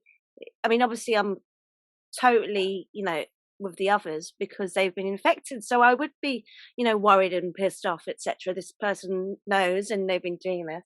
And what happened to that person, by the way? Did they ever get fined or sent to prison? They were caught out. They were found guilty. And another interesting story is Tracy Lords. She's a famous actress who even went on to be in films like Blade. Her history in porn was very dark, that caused a big stir. It's another interesting case to look up, because she had a fake ID, fake license. She was underage, and she performed in a lot of films. And how this didn't break her is unbelievable, because she's actually become a Hollywood actress from this. And obviously, when it was found out that she was a minor, that was classed as child pornography. Those films had to be recorded. So they had to record these movies, and obviously there was people performing in them, and that was a real scandal in the industry. That shook the industry up as well. I can imagine. But again, they did have ID. She just that she'd had fake ID. But it's obviously, I think some of those films probably did slip the net from getting recalled, but it was a real. There is a big story on that can be looked up, that went to court, and she got away with it being a minor, and she went on and became quite a successful actress, which she still isn't to this day. Oh, well, that's really good on her, though, because like you said, the transition is really difficult to make from porn industry into the main film industry and being taken seriously. Whereas in a case of, like, you get the ones that are obviously known for that, but they kind of take the piss, like with what's his name? Jeremy. Jeremy. So where he's kind of, doing a cameos as himself. So he's kind of, I mean, this was obviously before all this stuff, came out about him. So yeah, they're very good, and a lot of them are very clever as well, aren't they? Yes, yeah, they're quite good Really business clever. people. I mean, I Stormy Daniels, see, this is another one, a good transition. She was, I remember, Seth Rogen was talking about how she was on one of his films because it's just easy to have a porn star go nude because that's what they do. Do you know what I mean? yeah, So you can kind of see that. But I've seen her do like interviews on YouTube for Dave, not David, like one of the talk show hosts, and she's really clever. She's really, really clever. So a lot of people underestimate how clever these people are, and they're kind of they're businessmen, aren't they? Really, businessmen yeah. and businesswomen. So Yeah, that documentary does look at that, and it's quite a yeah, lucrative business, and they actually set themselves up from it quite well, actually. yeah. No, we should do a follow. We do one about the porn industry because it is very, very interesting. The dynamics for sure. All right, then. So I think we've said enough about the Louis Theroux porn ones. We've basically touched on the original one in the 90s and the Weird Weekends, and then the follow up, which was a lot more of the serious one, talking about how the digital age affected the porn industry as soon as videos went out, etc. Because obviously a lot of people started losing work. A Yeah. lot of the stars start losing their work. Oh, did you see? You know the bit you're talking about, the film where he makes his cameo appearance Yes. Yeah. at the very beginning when he's or it's later on as well. They show at the beginning when he's going through the scripts. One of the porn stars is going through the scripts, and he's like, "Come on, put some more meaning behind." You're giving the same. You're giving this. I love you. I love you. And it's like, "Yeah, do it again with more meaning." Like, I love you. He goes, I love you. Because I don't get paid enough to do that. Take And his he work actually, that's serious. quite interesting because that porn star was doing gay for pay, wasn't he? But he was straight. Yeah, that's another common thing. That is a whole that's a Is whole it big so? Do they get paid more for doing that than they would on a normal heterosexual type? yeah. This is another documentary that I did see that is out there. There's a big documentary on this that a lot of gay porn star men are actually straight, and the documentary shattered dreams of people. Does it It was a really really? I remember watching it, and when the documentary was screened, there was a bit of a backlash because they showed you tricks of the trade, which they probably didn't want you to know. That's the thing with documentaries Yeah, yeah, that yeah, yeah. is there's a lot of they're not gay men, but they will take money to do gay porn because Hmm. there's a demand for it, and again, it's quite a fetish and a thing that's out there. And Yeah. there was a gay And same performer. goes for women as well. Yeah, Yeah, yeah, yeah, yeah. the man one shocked me because there was this guy they follow in the documentary, and he was a famous gay porn actor, and they Hmm. did interviews with people that were fans of these before they let this out, and they were talking about him. And then when they was on set with a guy, he's doing his thing, but nothing happened. He got nude, nothing really sexual happened, and when it come to actual penetration, they stopped, and he walked off set. It wasn't him. He got paid to do nude, paid to show himself and to do other stuff. But as soon as it come to the real hard stuff, he actually was at a standing. Really? And when they went back to some of the fans, you could their faces, they felt cheated because he'd been around Yeah. for years doing these films. It was quite Actually, I can interesting imagine it would be documentary. because I mean, predominantly that's going to be for the gay audience, isn't it? So, Yeah, yeah, and it was so a gay. It was all these gay men they were interviewing about it, and they were. I think he lost some fans that day I'd on that imagine documentary. he would have. That does put them in a very difficult situation. You're right for sure, and it goes on with women as well. I'm sure it does. But I Yeah, think for the women, it's considered more appropriate because I was one, gonna say, it never seems as taboo, to be honest. It never does seem no, to be such but a problem. what also I think women are generally a lot more in tune to each other's boundaries and what makes them feel comfortable. So they would feel more comfortable with each other. But, and I don't mean to sort of put a generalization, men, quote, tend to be a bit more homophobic, don't they? They don't think about Yeah, that. It makes them very uncomfortable, whereas women are kind of open to that. Does that make sense? I know that sounds a really yeah, strange analogy, but so, and actually he says it, doesn't he? This porn star, he's called Troy something. And he yeah. said, That's "No, I what I don't found. like." He's like, "I don't bean in the ass, and I don't like, But he's doing that because that's the equivalent of a day's job, and then he goes skiing afterwards when it's all Yeah, when it's, when it's all done. And he actually says to Lee Fury, he goes, Louis Theroux goes, so how do you feel after, a shot? Was that really hard? Because I think there's like 3 or 4 men in his cabin, isn't there, with him on this film? What was this film again? Take Take a peek. Take a peek where Louis does his cameo. It's a ranger. That's it. He's a ranger. He comes in. Yeah. He's like, "Hello, fellas. I just want to tell you." So they like this. And they're like, "Thank you, officer." He walks out, and then they do their thing, obviously. But like after they finish shooting, Louis like, so wasn't that like hard for you to do, difficult for you? Come on, I don't practice that in real life. I don't. So it is very interesting, but the fact that they put themselves in that situation when they're not gay, if you know what I mean. Yeah. It is a really the porn industry is kind of very fascinating. I think what goes on. Changed a lot as well. It's a very Has it fast really? industry. Yeah, they Yeah. keep the times. They're always the first with technology, with new film technology. They're always the first to Yeah. try. And actually, it's funny. Before we move on to the Louis Theroux, because it is really interesting. Is that like in the 70s, they're very kind of well known for being very kind of corny and cheesy, aren't they? Like these, and then they had like sort of these funny things like Cops and things where they kind of took the Mickey out of a show, and then you get porn films like that now, don't you? They're like there's a Hollywood film, and then every film's been mimicked. Is it really? So can you give some examples of that? Because that's also film. So what a porn film that's made to come after as soon as the Hollywood films come out? There's Avengers ones, there's Batman ones. Is it really? Horror's a popular one. Every horror film and the titles are killers.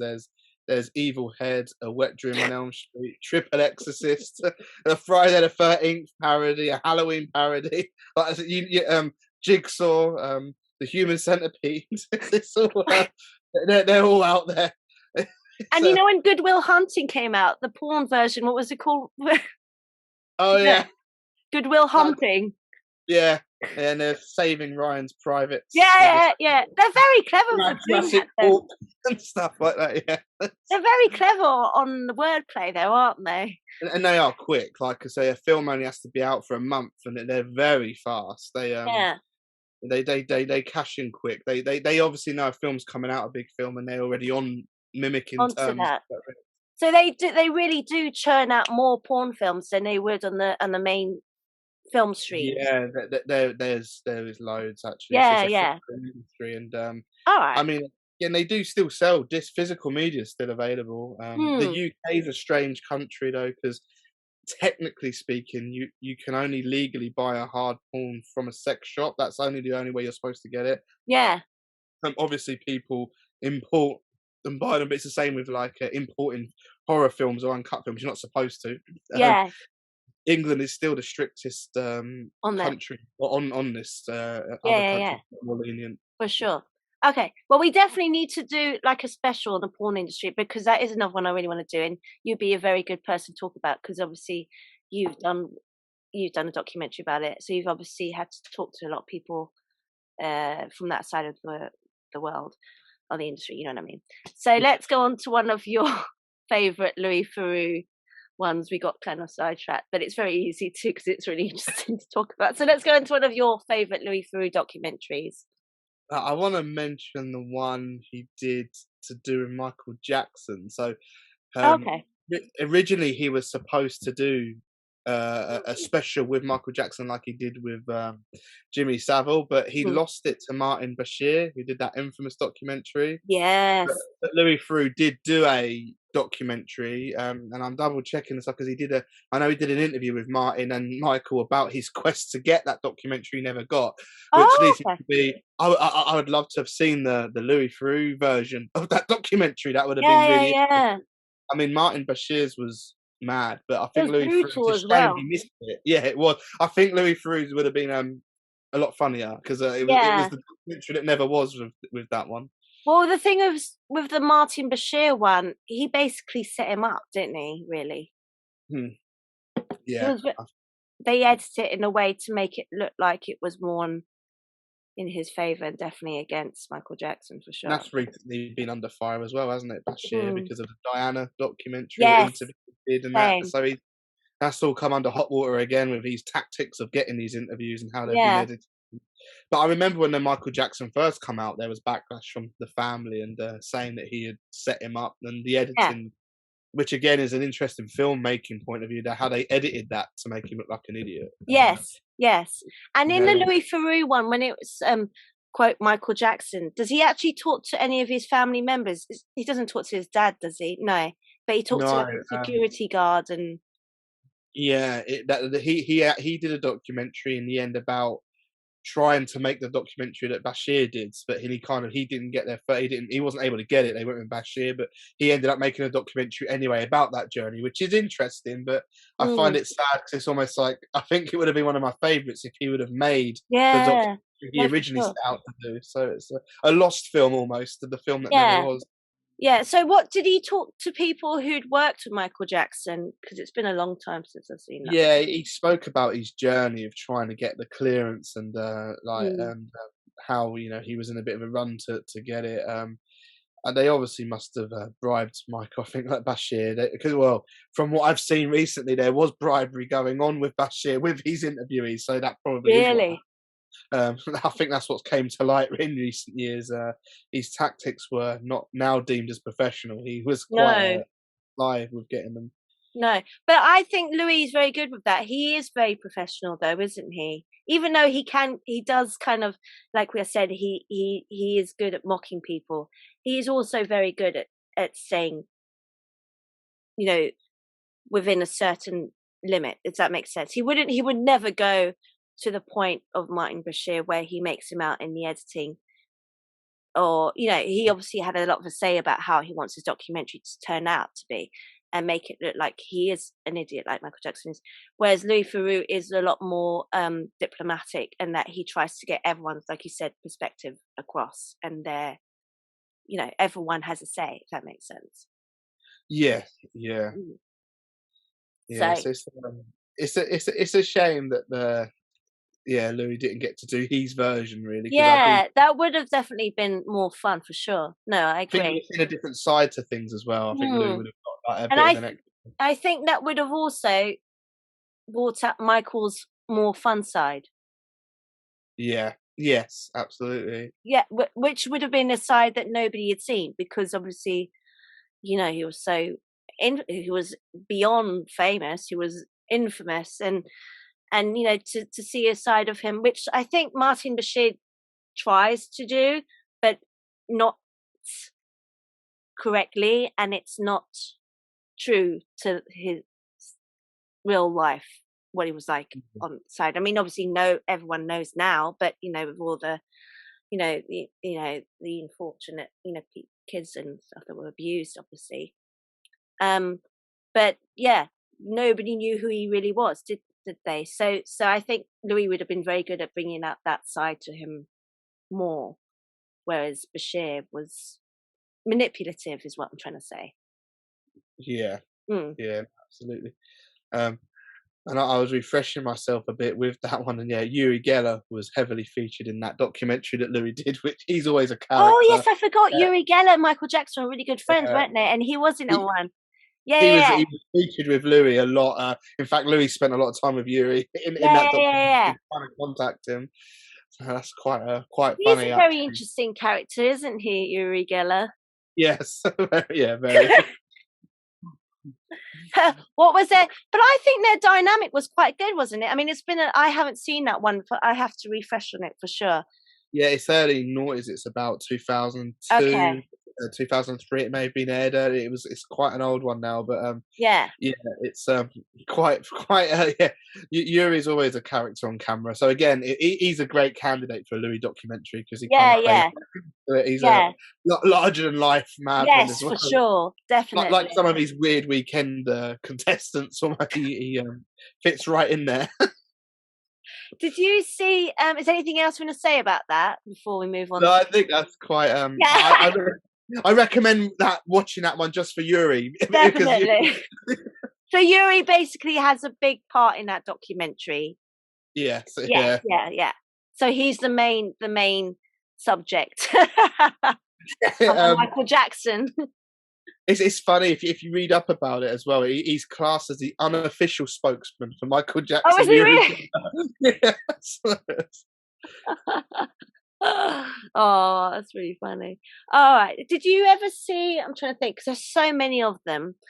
I guess we should try probably go on. I'm thinking. Did you ever see the one from Weird Weekends where he hangs out with actors on Broadway to try and get into a show, and he does that very embarrassing audition, doesn't he? Yeah, I did drop into that one where That's quite an. that's another mad industry, the That's world of another. acting. Yes, very, very. And after he does his audition, they very politely say, "Okay, oh, okay, thank you."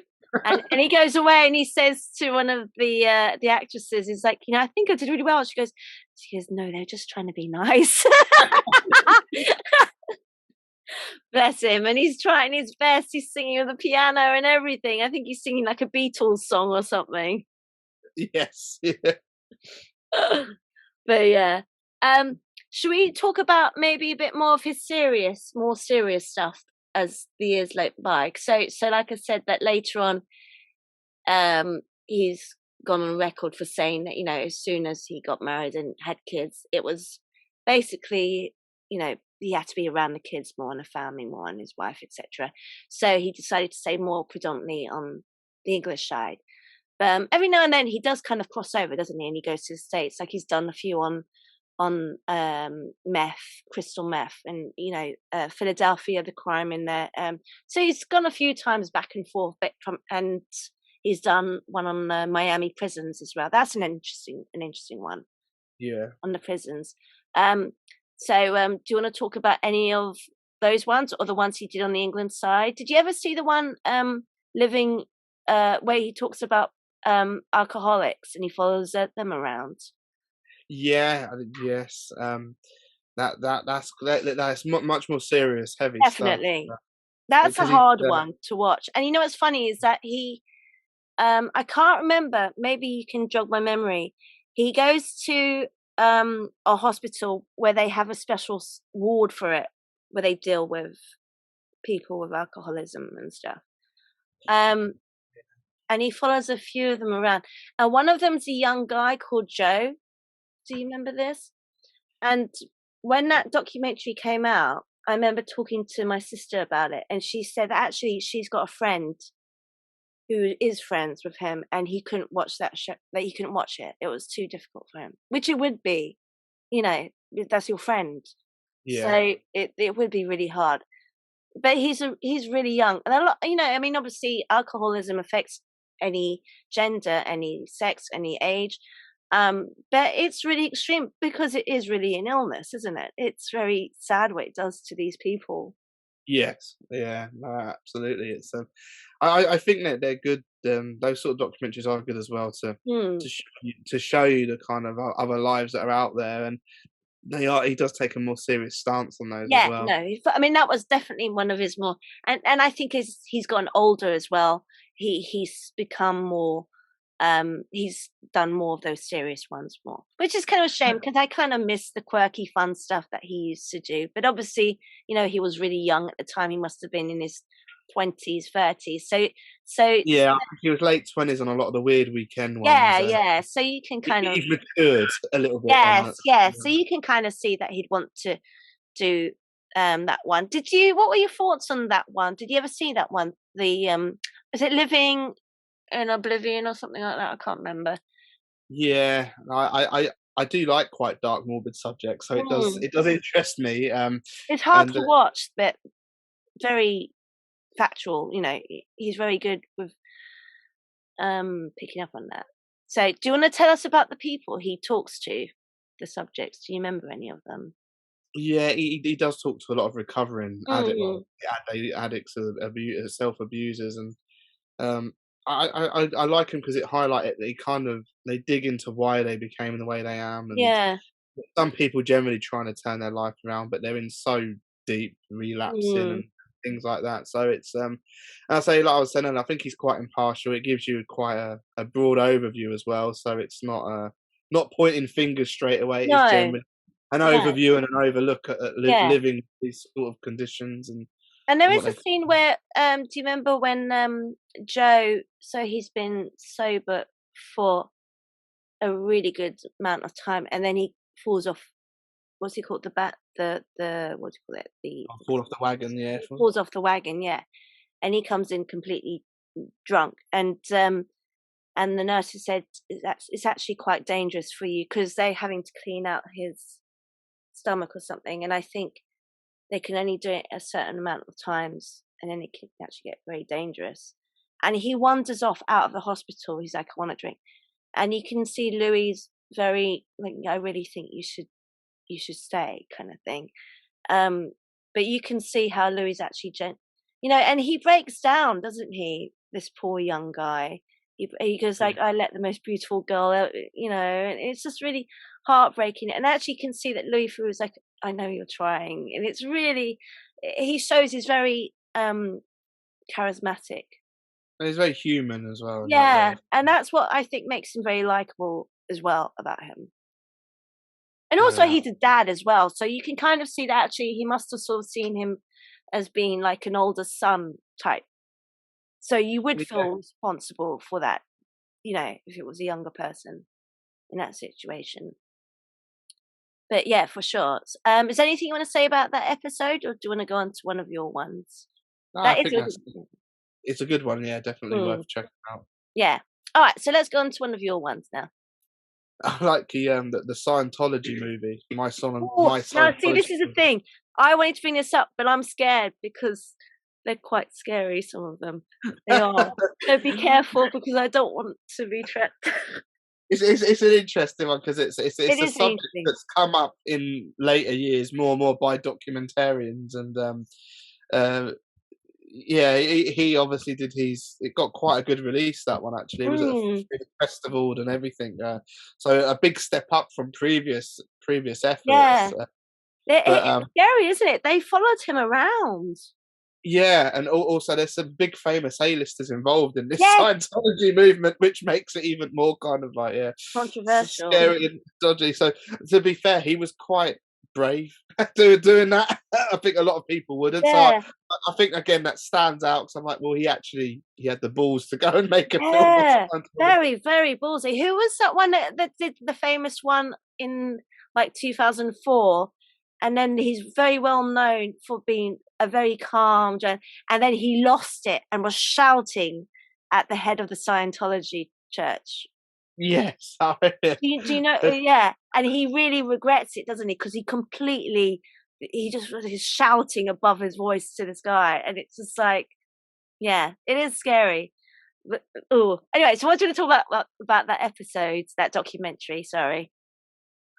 just it's I think it's worth, just for the subject matter, it's worth Yeah, checking out the controversy and very ballsy of Louis I Theroux. don't think there's many, unlike some of the other documentaries, such as like even porn and UFOs and Christianity. I don't think there's as many documentaries out there about Scientology either. No, So there's not many to pick from. So he's probably, well, because it's people are scared, I think. yeah, yes, So he is for sure very, very brave to have tackled that situation. and pretty new. It's still, well, I say Yes, new, yes.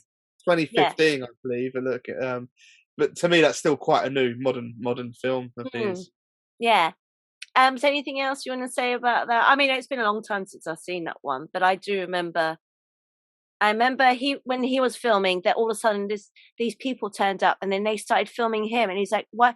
Who are you?" And they wouldn't say, would they? They were just like ignoring him completely, but they were following him around, And I filming think him. it's funny because again, looking into it, the Church of Scientology refused to cooperate making the film, so he teamed up with a senior church official and made it anyway. So he was never the fact that he just keeps going even when he hits a brick wall because I think documentary filmmaking is hard, but when he hits Yeah, a yeah, brick wall, yeah, he just carries on and finds another way around it. And yeah, like yeah. He's very good like at with that. the UFO one, he just weren't phased and kept pushing. Just Yeah. so it is the old him still, but he treats it more maturely, but it's still got his old ways from his early works that he's doing. Yeah. Yeah, no, I know what you mean. That side comes out of him, doesn't it? Did you ever Yeah. see the one, this was a really interesting one. There was another documentary he did called where he went back to the States.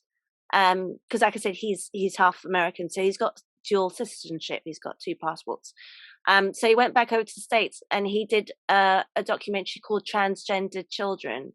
Did you ever see that one? Right, yeah, I know that one, yeah. That was very interesting. That's a very interesting subject because so the taboo with it that comes with it is the fact that so the kids and like he interviews a boy who wants to be a girl, and a few other families, and the boy wants to be a girl, but he's only 6 years old, and the parents are, like thinking about going to get, to help him. But the thing is, that's difficult, isn't it? Because when you're a child, it must be so hard to imagine what it'd be like living inside the body that you don't feel like you should be in. But at the same time, when you're a kid, you can't say what exactly you're thinking because you're a kid. Do you know what I mean? Whereas I think it would make more sense for when you get to adolescent age, then that's when the parents should start taking it a lot more seriously. And that's where it comes from, doesn't it? Because you don't want these poor kids to sort of turn around later on in life and think, actually, I shouldn't have made that decision. I really regret, it's too late, basically. They've switched. And it's quite emotional because their parents are losing a child effectively, aren't they? Yes. Think about it. They lose a son and they gain a daughter, so they've lost that person in a way. So it is a very interesting dynamic. But what did you think about that documentary? It's It's a again hard that's one. quite a taboo, hard hitting one. Mm. And I say I recommend stuff, but some people do find some subject matters quite Yeah. touching and hard. So again, yeah, possibly going into that one a bit. Yeah, but I If you're talked to a sensitive. friend, and she's a former teacher, and she said that actually now it's becoming more and more normal for kids to go up to their parents and say, I shouldn't be, I'm not a girl or I'm not a boy." So it's I've becoming, I've worked in facilitating film to mixtures of people over the years, and I've recently come across a heavy class of transgender individuals. So really, yeah, so I've kind of experienced that working in that environment, and it's becoming much more of a thing now, definitely. yeah, yeah. Well, it was such a big taboo. You think about it, like in the 60s or something like that, then that would have been a big, how the hell would you raise that up with anyone?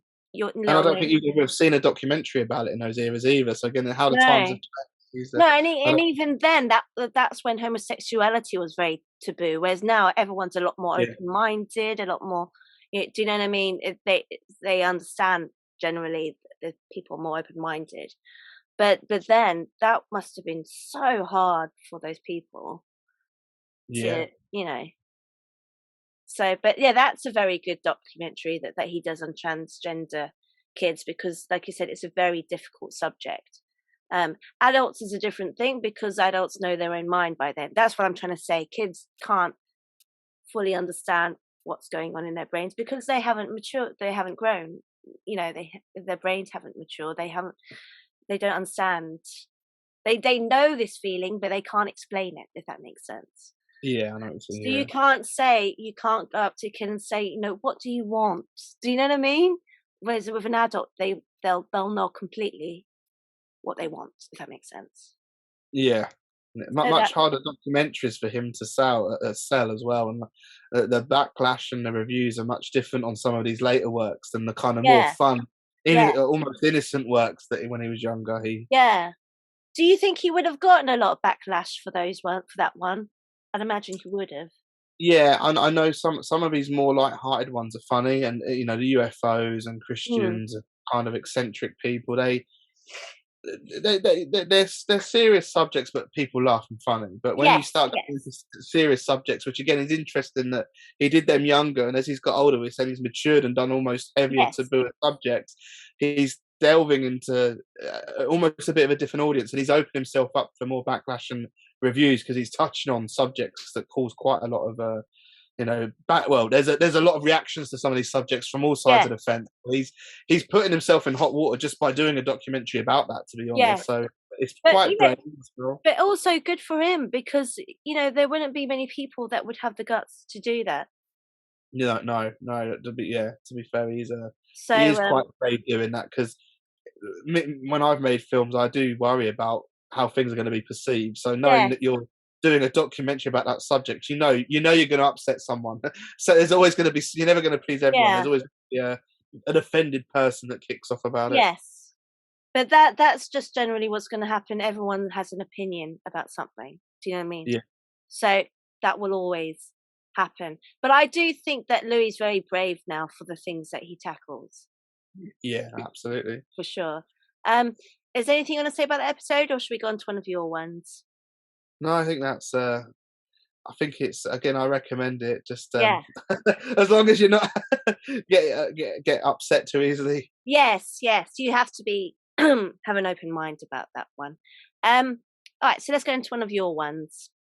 I think one that stands out a bit later in life was the most hated family in America. Oh yes, I wanted to talk about this one of you. Right, okay, tell everyone about this. So he did two, didn't he? He did the one in the was it in the Weird Weekend or was it the meeting people one? There's one in 2007 he did at the Westboro The Baptist Church. Westboro. Yeah, Was that the uh, follow up that he did? yeah. This was his hour gritty one, which Yeah. was a later one. So I'll say later. It's about 15 years ago. This one came Okay. out. So do the original one where he first meets the Westboro family church, isn't it? Is it the Westboro Yeah, a kind of family? extreme family who are quite offensive to people, and, and They're he they're challenges nuts. their views and their ways, which causes quite heated Yeah. conversations and it's Very scary. tense moments, very tense moments. So again, not for the easily offended this one, but the entertainment value of uncomfortable discussions and Yeah. heated debates is You know the mother, I think her name's Shirley. She's a lawyer. yeah, She's a lawyer. That's kind of what hits the nail on the hammer. That a lawyer is meant to be empathetic, open-minded, charismatic, enigmatic, and you're like thinking she's preaching all this hatred to her kids, and they go out on the there's that scene, isn't it, when they go out on a picket fence. They go yeah. out to some soldier's funeral or something. At the I was, funeral of these interestingly, fine. I was reading that it was actually really successful because I thought obviously it's very controversial, but Yeah, it was received very well and was quite in demand for it. So I mean, I personally, I said I love the dark and taboo. The more dark and taboo, yeah, the yeah, better. yeah, I enjoy how, but it actually seeing that it is it actually was better received than I would have thought looking back. yeah. But I would imagine even Christians were appalled by that. Yeah, it's It's a he complete, does seem to go to the end of the earth to find the most extreme places and yeah. people. Whereabouts in the States are they from? Do you know whereabouts I in believe it's Kansas, isn't it? Kansas? Right. And there's a scene where they go on protest and they're all holding these offensive banisters, don't they, like fags and stuff. I mean, this is not what I'm saying. I'm not saying any of this. This I is believe, yeah, there was one said God hates fags and thank God. yeah. This is These really offensive stuff. And I think there was one that Louis Theroux questions about Diana. What do they say about Diana? I do remember that. Yes, they do say And something he's like, about that. can you understand how offensive? And they're like, no. And then you got the kids, these little kids holding these offensive Yes, yeah, posters up. Her kids, all these kids of the Westboro, and there's a 7-year-old, and he asks the 7-year-old, "Do you actually understand what it means?" And the 7-year-old girl's just nodding her head. Of course, she doesn't understand. She's just there because her parents made her go. Her family went, and she has no idea. And then he questions the little boy, who later gets hit by someone who throws something at the car. Right, yeah. That whacks this poor kid and hurts this kid in the head. And the kid's preaching what, his family's preaching, but doesn't understand a word of it. Like, it goes over. So the kids have no idea what they're talking about. Of course they wouldn't. They're being taught it, but effectively it's been brainwashed, really, isn't it?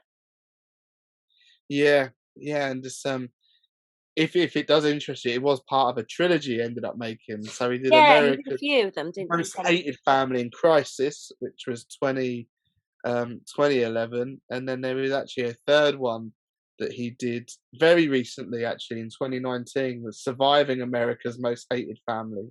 Yeah, because there's been a few that have left, haven't there? And one of them's one is one of the daughters. She left, and now she actually talks about it. She's well known for it.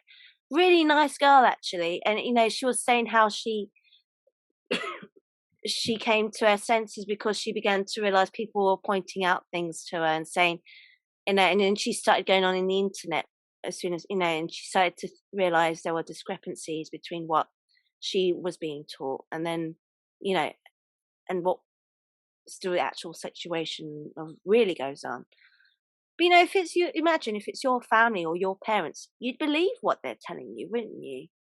I'm amazed he went back 3 times. I know. I know. I know. But yeah, no, that's one of his controversial ones, isn't it? The Westboro, Yeah.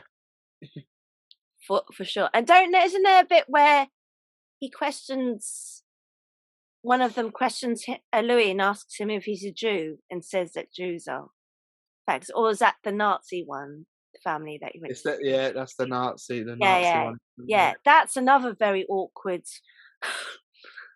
tense moment, isn't it?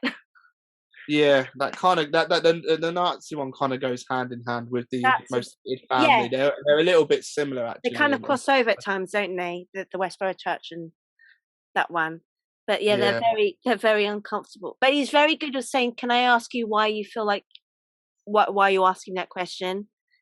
He's also good at deflecting the situation, isn't he? And kind of putting it back he's on the good at person. not getting himself beat up in some of these Yes, situations. Actually, yes, exactly. And he's also very good at making them question themselves, which I think is what causes a lot of tension because they don't like it. Do you know what I mean? yeah, They don't yeah, like having it bounce back to them because then that has to make them think about what they're actually doing and saying and their own actions, and that yeah. makes them uncomfortable, I think. So yeah, no, that's definitely a very good one, the Westboro one. So when was the original one that came out? 2000 something? 2007 was the first, and then the second was 2011, and then Okay, 2019 is this final. Well, it's essentially creating a trilogy of okay. them. So is the third one following the ones that left, or? Yeah, and I think, if I'm not mistaken, someone's died as well, haven't they? There's been a bit Oh of change really? in recent years. So yeah, it's Fred Phillips. Um, the main guy, the main head of the church, had died, and Okay. there's been some. I think they fell out amongst themselves a bit. Some of the members over views because since 2007 till 19, obviously a lot have changed with the world and views and politics. So it's Yeah, and actually, you culture think about it, clashing. the internet was around, but it wasn't. It wasn't as predominant, I guess, and there wasn't social media. And There I'd was, imagine, yeah, no social media or anything like that. So yes, it was I'd imagine very, once social media came across, then that would have given them more backlash, if that makes sense. That would have been yeah. more. I think it works both ways as well. Don't they? They probably get more Yes, support as well. It kind of makes them more infamous and famous, but also at the yeah, same time they get a mixed reaction. yes, for sure. I mean, he kind of making those documentaries. He kind of gives them almost celebrity status because He I does. probably wouldn't have known so much about No. Or I mean, I've got interest in dark areas, but I probably wouldn't have known as much about some of these people now without him bringing more light onto it. So Yeah. No. Definitely. Really. Interesting. Anything else you want to say about any of those documentaries that he did? Those trilogy from the West Brothers. I think that's just a good.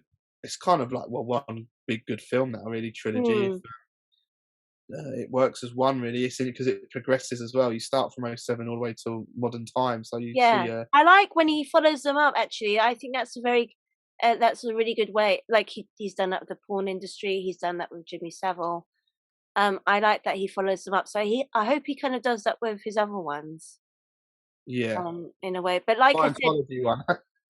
or maybe not that one. Yeah. So for sure. So shall we crack on to another one? Yeah, yeah, I'm trying to think. Maybe we should go back to more of his fun ones. Did you see the one with Anne Widdecombe, yes, the yeah, politician? What do you think of that one? She's a very strange person, isn't she? yeah. I've got to check because I have a fun story about that. I sort of worked with her. Did you I really? Yeah, I was Oh, so a just let everyone know. For people who don't know who is she, Jason? For anyone who's outside of England, they might not she know. was a she was a larger than life politician in the Yeah. UK who spoke her mind. She actually got a brain tumor and she became quite offensive. She came out with some offensive things and didn't she her mouth ran away with her and she'd always put her foot in it. So she Yes. became quite a celebrity for that. And I worked as a runner on the Right Stuff, the talk show on Channel 5. Oh, did you And work on that show? and she was a guest on the talk show, and it's so this was morning TV, like um, a morning talk show that dealt with politics, celebrities, and there was a few people on there, and she was a guest on an episode. And I'd been working all morning, and I sat in on the audience to chill, almost as a break for the hour that they were broadcasting.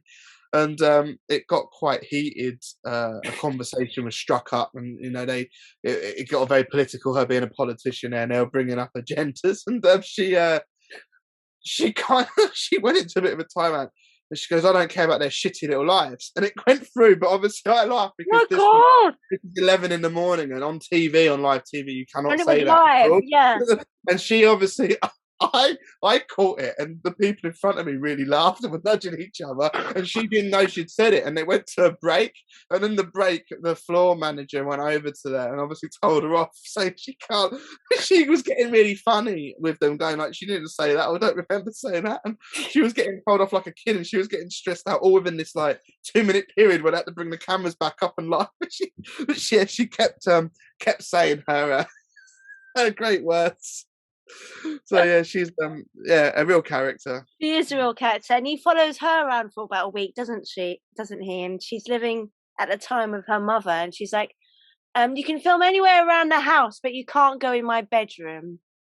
Yes, And also you can't talk to my mother as well. She's very funny about things like that, isn't she? And the mother, like he's very clever because he catches he goes on a cruise with her for like a weekend or something, and the mother's there, and he catches a moment when Anne Widdecombe walks off somewhere, and the mum's left sitting down. So he goes, "Let's go talk to them." To the mum. And he talks to the mum, and the mum's like, "Yeah, she was very difficult and stubborn as a child." Blah, blah, blah. And then Anne Widdecombe comes walking up, like, "What are you doing, talking to her?" Like, do you know what I mean? Like, and he was like, "Oh, we're just, we're having a friendly conversation." It's like, "I've told you not to talk to her." So she's very particular in the way she, gets things done, and yes, like you said, she's a real character. Yeah, absolutely. Makes politics more interesting. Yes. What were you going to say about her? Because you're looking something up. No, she was. I I have an interest in politics to an extent with like how it crosses with film. So it is interesting when he kind of upsets politicians because they've got a knack for answering a question with a question, and I do find it Yes. amazing. They They're can well get away known for with doing it, answering. aren't they? Yeah, they never answer anything. It's amazing. I Whole mean, look, documentary or interview, and they can just not answer a damn thing. Well, look at Boris. He's I mean, he's a prime, he's a prime candidate for doing that. I mean, how many times have we, has he been asked and he sort of deflects the situation or answers something completely different? You seen that video of him going out giving tea to a bunch of journalists? Yes, yeah. Yeah, they're all taking photos and they're waiting outside his house and he comes out with a tray of teas and he's like, "Would you like a cup of tea?" And this woman's like, "Yes, yes, yes, I would, but in a minute." She goes, "Can I ask you a question?" He goes, "Would you like a cup of tea?" And she asks this question and he just keeps going like, "Have tea, have some tea," kind of thing. And it's just like, she goes, "Oh, just answer the question." You're thinking, answer the question. So, yes, they're very good for doing that. They know they're doing it as well, obviously. Yeah. Made a professional career out of it. Yeah. I mean, look what's going on at the moment with all these parties. You wouldn't think Downing Street is like a 24-hour party house. First they had the Christmas party during the lockdown, and then they had the garden party. Then it was his birthday party. As long as it's cheese and wine, it's only a business meeting, so it's fine. It is a joke now, isn't it? It's becoming a joke of a joke. I do kind of wonder if Louis would ever interview Boris Johnson. I would like to see that. I think even Louis. His insults. He's got, it'd be entertainment. He'd get ratings for that. I think even Louis would lose his rag with him, wouldn't he? Quite possibly. All right, let's move on to one of yours. I did actually watch this very recently because it's obviously one of his newest. I think it might be his newest. Was the Shooting Joe Exotic? Oh yes, yes. Which,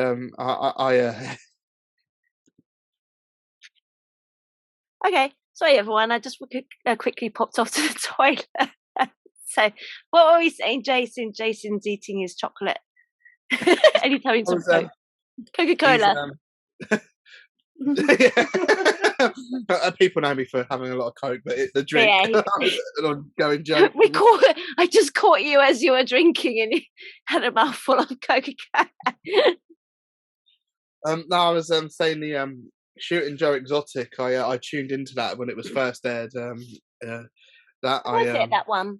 Do you remember? April 2021, so really fresh. It really hot off the press. And this was way before he was famous for his they did Tiger King for Netflix, and then Louis did his Shooting Joe Exotic, and it's interesting because what was interesting about this is I loved Tiger King. I thought that was an amazing series, and then Louis did a documentary about it and showed it in a complete different perspective, which even made me. Well, he actually showed Louis actually showed the darker, non-fun side of it and made you question all the bad stuff that happened. Whereas the original documentary that he wasn't involved with showed you all the kind of crazy, fun, glam stuff.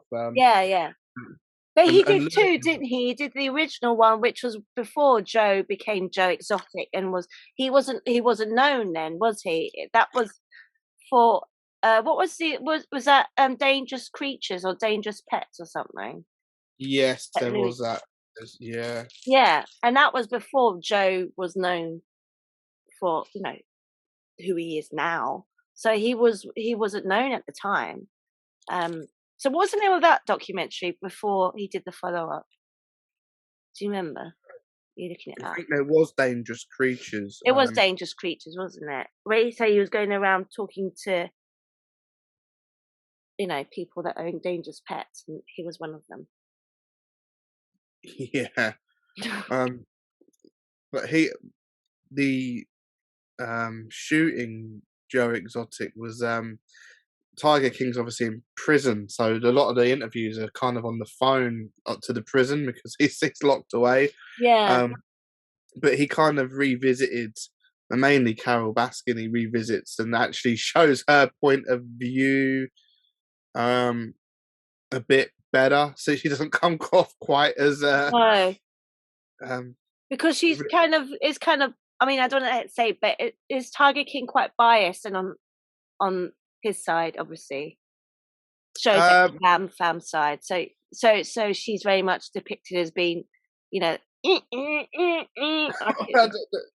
Tiger King, that the original documentary series is quite hilarious and makes her seem nuts, and like she's giving Joe a hard time, yeah, yeah, yeah, and they do paint a picture that she's pretty bad and possibly has killed her husband. They do like a yes, really, yeah. And and this they is do a what good he's job at this.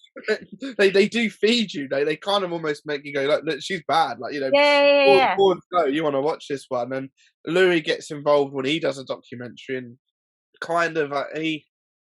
I think there's still some dodgy areas in this story, but yeah. he does show a different. He sheds a bit of a different light on it, and makes you realise there is maybe a bit more than meets the eye. Yes, And Joe's a bit darker than yes. I the was going to say front character. it shows his much darker side, isn't it? Rather than the side everyone loves him for and knows him. Yeah, You see it. that's You what it see did a to very me. sinister, disturbed person actually from when he Yeah, talks to people who's worked with him, or I think he talks to his niece as well at one point, doesn't he? yeah, he delves a bit deeper than what Into the the relatives, yeah. original series did, and Mm.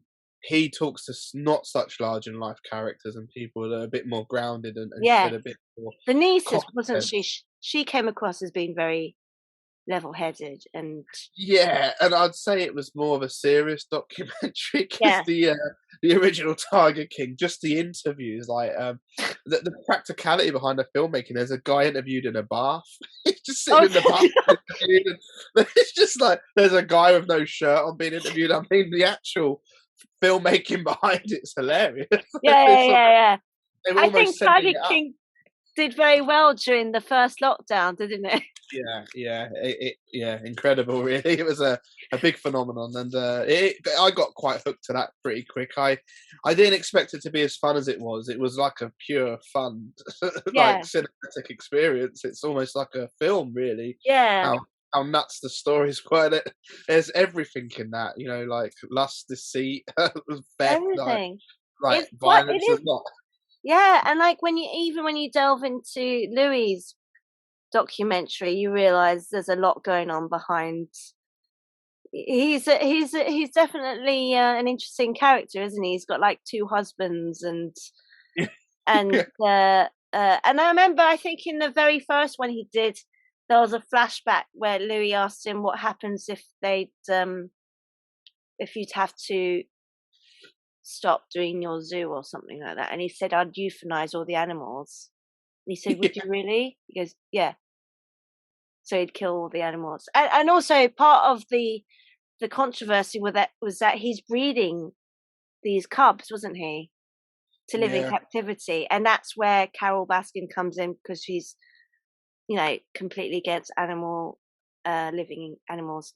animals living in captivity, etc. Because I didn't realize there's so many of these zoos around the states, aren't there? Not zoos, they're private owners. mm, And like they, little, yeah, a little off state sort of yeah, zoo. yeah, yeah. And I think that's what Magic she's zoo. trying to stop, wasn't she? She's trying to go around stopping it, which peed him off a lot, because obviously then if that happens, it'll put him out of business. So Yeah, she's a character herself. But I mean, she don't help herself. But I'm no, surprised she was interviewed for Louis, because after however they managed to get her and do an interview and then make her look like an idiot like they did, I'm surprised she trusted yeah, a camera crew to yeah, come near yeah, it. yeah. There They must did, have been some clause or contract about yeah. telling the Didn't story. in the Louis Theroux follow up where he did of her talking to her, didn't she and her husband play some of the death threats? Because she got many death threats, didn't Yeah, she? yeah, They're quite they're scary, obviously. But like, can you imagine on a daily basis getting all these emails and then horrible voice messages, and and there was didn't he do like a music video about her killing her husband? There was a Yeah, song. yeah. He was yeah, he wrote songs, performed them, but it wasn't actually him performing them. Had videos made and put out Did there. they? Like, it's quite yeah. Released albums that he sold in his little zoo shop. It's quite insane, insane character. Ran for mayor at one point as You well. really? Yeah, was and the later documentaries that have come, he was actually a cop. He was like Oh he was yes, I saw that. That's a, it got even better. Just when I thought that story couldn't get any more wild, they went further back in his life, and it just went even more insane. you do wonder where do they get these people from? Yeah, he There was are people like that in the world, and you realise this can't be just a coincidence. This can't be just some comedic fictional character. These people really exist. These people really exist. yeah, he was kind of the century, I think, for a filmmaker to actually follow and But talk it must to. be every filmmaker's dream, I'd imagine, wouldn't they? I love characters like that just because they are just, you can't fake how nuts that is. That's No, no, for sure. Is there anything else you want to say about any of the Joe Exotic ones that Louis did? I think it's good to visit Tiger King and actually get an idea, and then come to Louis' one, because it's really interesting how, Yeah, like a mature Louis comes in and goes, yeah, actually, all what you just watched, which was a phenomenon, there's actually a darker side, and yeah, it's yeah. quite. Now, I think it gives you a good little bit of backstory before you go into his Yeah, one. because in his original, in Theroux's original one that he did, we only see him very briefly, don't we? Because he talks to other, people with dangerous creatures. So, like I said, Joe Exotic was not a well known then. Yeah, he wasn't the TV persona that he is known for now. So he, Yeah, but I don't know what year was that. The original one that came out was that early 2000 I something. think it would have been, yeah. Yeah, yeah. So, but that was the first time, and he talks about that, didn't he? That when he first met him, it was before all of that madness, Yes, Tiger yeah. King and all that stuff came out. So he was an unknown person at the time, just running his own private zoo. So yeah, all right then. Maybe we should sort of start wrapping it up. So I think maybe we should give one or two more each, and then we'll finish. Do you want to go on to one, or is it my turn? I can't think of any more. Um, I think that's a lot of the good ones. He's done a few. He's done a lot, though, hasn't he? Yeah, he's had quite a good. It's He has done a yeah, lot. Did you? I tell you what. Let's quickly talk about the one he did. Like a few of them in the Miami prisons, or something. Well, he did a few in some prisons in the States, didn't he? He did one in San Quentin. Um, yes, Actually, that's very interesting. His ones that he's done following prison lifestyle. It's very like I've noticed there's this in one of them. These they're very territorial, aren't they? Prisoners, they stick to their own gangs. So when yeah, they actually have yard time, because obviously they're in their blocks for pretty much 23 hours a day and stuff, so they can go out 1 hour every day to exercise and socialize and stuff, and they all go into their separate corner of the playground. They all have their own group, don't they? But it is quite interesting to see the dynamics between prisoners, how they live on the inside than how they would, and a lot of them a lot of it has to do with respect, don't they? yeah, It's absolutely, it's yeah, a, it's a, it's not an easy world. It's very brutal, isn't it? yeah, yeah. A very hostile environment to go into Mm. as a filmmaker as well. Actually, Yeah, and he was saying he followed a couple of newbies. They're pretty much juvenile. They're basically late teens that go into prison, and he talks to some of the police, and he says, why are you guys keeping a careful watch on them? So because they're going to be primarily. They might, they're going to be on the list for all the older ones to basically beat the crap out of and stuff. So Yeah. you do feel sorry for those young ones that just go in, because they're kids really, but they're having to watch their back, and that must be so scary, I imagine. Which is why a lot of them have to have these kind of groups to form a kind of protection, isn't it? Yeah. Yeah. It's a whole different way of life in the Mm, behind the bars. yeah. Louis, do you think Louis at some points he gets scared as well? He must do.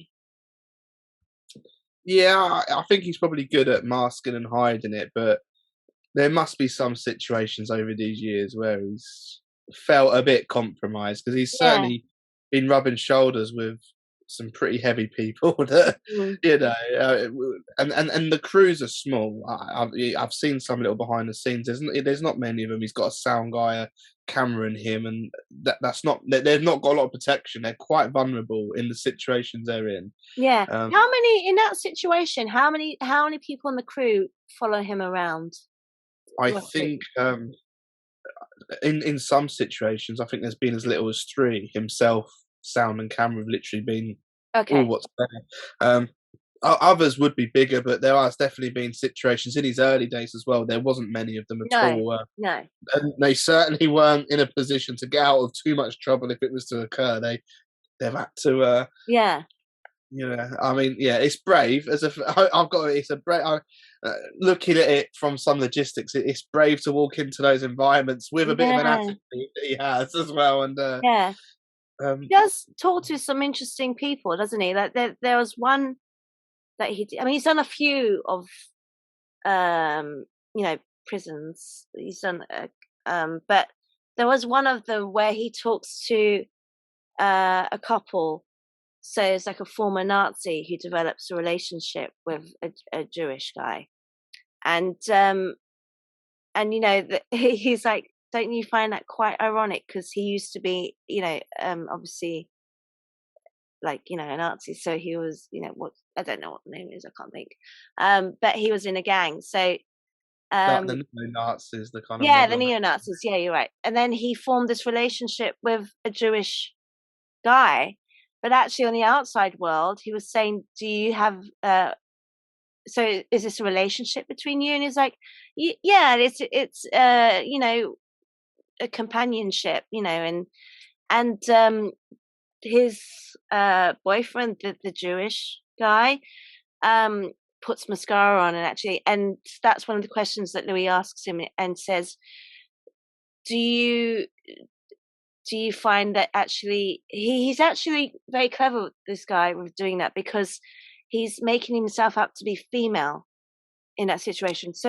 So in that hostile environment full of men, um, to them, he's a female. Do you know what I mean? So in a way, he's kind of, they leave him alone. Yeah, So it is an interesting dynamic, and it turns out that this ex neo-Nazi is married on the outside world and has a wife and kids that have absolutely know nothing about it. So, and then there's another couple who are sharing a cell, and one of them's about to leave, and he's transgender. So he calls himself Debbie or something. So he talks to this couple as well. It is really interesting, the dynamic in the prison situation, how it's completely different to the outside world, and you can see how these people would be very scared once they're set into society, because you do hear about that, don't you? yeah, When definitely. they're institutionalized, they they know what to expect. When they're outside in the world, they don't know what to expect, and a lot of them tend to go back several times to prison, don't they? Yeah, they get used to it and almost get scared of the outside world, and they Yeah, like the yeah, structure and the security that they have where they are. yeah.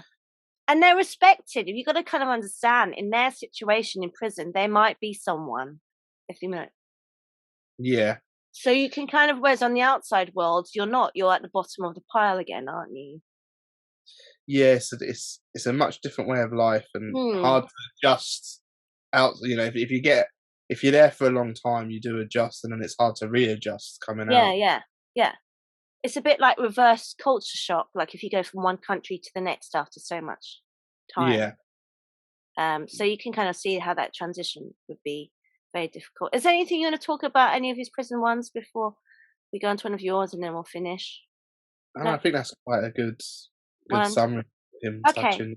Well, why don't you take it away and bring up your choice, and then we'll finish. So you're the one to wrap it up. I think yeah, right. It was 2011. He did America's Most Dangerous Pets Oh, that was in one of Joe Exotic.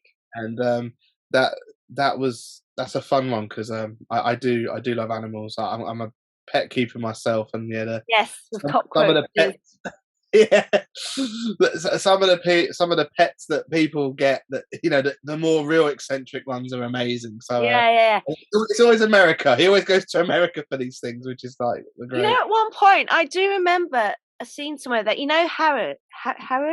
Harrods in Yeah, the West End or whatever. They in the 70s they had a pet shop, and they also sell like ridiculous creatures like tiger cubs and things like that. So at yeah, one point we were doing it in the UK, but obviously, we came to our senses. And but yeah, so yeah, it is bizarre. Is there anything? Is there another episode you want to talk about, and then we'll finish one of your other favorite Peru ones, and then we'll call it a day um, that we missed he, out on. That you want to talk about quickly? he did an interesting one actually. He did do in 2014, which I dived into, was the LA stories, Oh, okay, tell us about those ones. which was he explores the real life in the city of Los Angeles. So it kind of Okay, there was a obviously few of them, wasn't there? LA and Hollywood's all glitz and glam, and Yeah, he yeah, just yeah, this was a bit of a little documentary series where he looked at I won't say the darker side, but just like the real life LA. So it's he yeah, kind of yeah, he did the sheet up a bit, which again it's interesting because people have an idea in their head of what something's like, and then he actually shows you what it's really yeah, like. yeah, yeah. Was one of them where he talks to women who work in the sex industry? Yeah, I think he does touch on that, which And is he quite. follows an Italian around, and at one point she's absolutely scared shitless. Sorry, because her money gets stolen or something, and she has to pay her pimp, and she's really Yeah, yeah, yeah. So it is really scary, isn't it, for them yeah, yeah. It's in like you say, LA, which is meant to be the it puts glam. you off of going to it puts you off of living there. Yeah, yeah, yeah. I don't know if it was part of that series. I know it was one of them, but yeah. I'm trying to think what ones were in the LA ones. It's just LA stories, isn't it? I think there's a few. It was a mini series, so it was Hmm. a Because he's done um quite a few of them, hasn't he? yeah.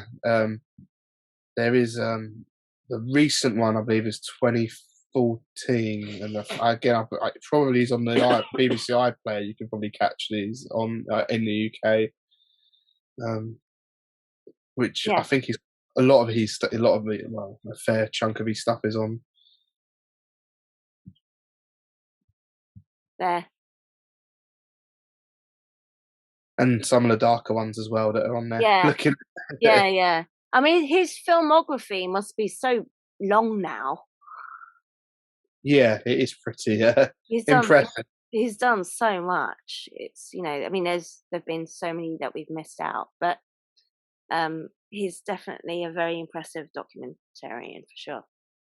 It is a Yeah, hard thing to do, isn't it? I mean, you've made documentaries. They are very time consuming, and you do have to do a lot of research into yeah, and just you never know if you're going to get all the footage you need. Unlike a traditional film, you have got to rely on interviews you get, and if you can get access to stuff and film stuff, it's a lot. yeah, There's a lot of red tape to cross, and it can be unpredictable. So, you don't you yeah, get interviews that throw a strop and walk off, or they refuse to do it, and like the Michael Jackson one is a good yeah, that yeah, wasn't what it was supposed to be. He got a documentary there, but originally he wanted to do the proper one, so yeah, he yeah. kind of lost that one. Here's a good question to ask you, actually, because you've done a few documentaries, and then also you can see. I'll ask you, Louis, do you think has this approach? When you first start off doing a documentary, do you have an ending in plan, or do you kind of go with it and then it naturally gets to, you find a natural end to it? And do you think Theroux has some kind of, you know, where he wants it to go and how he wants it to end, or do you think that just naturally happens as you go along? Kind There is Mm. normally a documentary script that Right. which when I studied film, we did learn how to write for a documentary, but you have to obviously, there's a bit of blank there and you need to fill it in. But normally you have a narrative in mind, so you Okay. do work out who you're going to follow and kind of where would be a good point to round it up. And I believe he does go in knowing that he's going to probably talk to X, Y, Z, and Okay. um, the unpredictability is sometimes you unearth things when you're talking to them, or it might lead to you wanting to investigate something or find someone, but still you have an idea of where that story is going to go, just so you can Yes. naturally bring it to an end. Yeah. So, but again, yeah, it is a bit unpredictable, and sometimes I myself have worked on documentaries where we've gone with it a bit, where if someone's gone on a tangent, you go with it because sometimes it leads to something quite fascinating or something you hadn't thought Mm-hmm. about. And normally a disaster because it expands the project. If you're on time restraints and budget Yes. restraints, Yes. it's a nightmare, but you know, it can lead to much more exciting stuff. But yeah, it depends what you can do again, because what your resources are as well. It's a bigger, Yeah. obviously him doing a lot for BBC. I'm sure their resources weren't overly tight. He was No. had a Do you flexibility reckon there. that if, since he does a lot of stuff for the BBC, that he has to be careful of the boundaries? I would imagine he would do, wouldn't he? They're quite strict. I'd They imagine. Yeah. You would be on a bit of a leash. I think the edit is where it comes into editing. They can get a lot of cool stuff, but the BBC will definitely be careful on what makes Final Cut. Okay. Um, Even though he's done challenging things, I still think they would probably had a bit of a fine Okay. tooth comb, making sure nothing too bad gets let through. Yeah. Yeah. Definitely. Okay. Well, we need to definitely do, because I really want to touch upon the porn industry. That is a really interesting subject, and we were talking about that, and I could go on. We could go on and on for ages because it just goes off into so many different directions, doesn't it? Yeah, that one does. Yeah, So let absolutely. Yeah, so let's do one about that, and also you can talk about when you were filming your documentary about and your experiences, etc. Because it has been something I've been wanting to talk to a filmmaker about as well. Because also the porn industry has affected the film industry, and the film industry has tackled the porn industry, hasn't it? So they've kind of crossed over a few times. Um, I mean, there was that famous film with Woody Harrelson uh, and Courtney Love. They did one. Is it Larry Flint versus the World or something like that? I Yeah, can't. yeah, there is that Yeah, one. Yeah. something like that. But they have been, there have been cases where films have crossed over, and obviously the porn industry is going to follow popular culture, isn't it? And the times it goes in. So it's always going to be, I think, an interesting one to delve into Yeah, no, absolutely. for sure. All right then, Jason. Is there anything else you want to say or quickly bring up? And then I think it's time to go, isn't it? I think that's really good. Yeah, definitely go and binge watch some Louis documentaries. It's Yeah. entertainment. We I need to watch some more because I'm sure there's Yeah, lots I'm I gonna go haven't back and seen. revisit some after talking about. Yeah, and you know what's going to happen is that after you revisit it, you're going to think, "Oh, I really wish I said this," or "I really wish I said that." Yeah, always the way. Always the way. All right. Well, thank you, Jason. And yeah, for sure, we'll do one on the porn industry. That'll be a really good one to do as well. Yeah, no, I look forward to it. All right. Well, thank you. Right. Bye. Bye.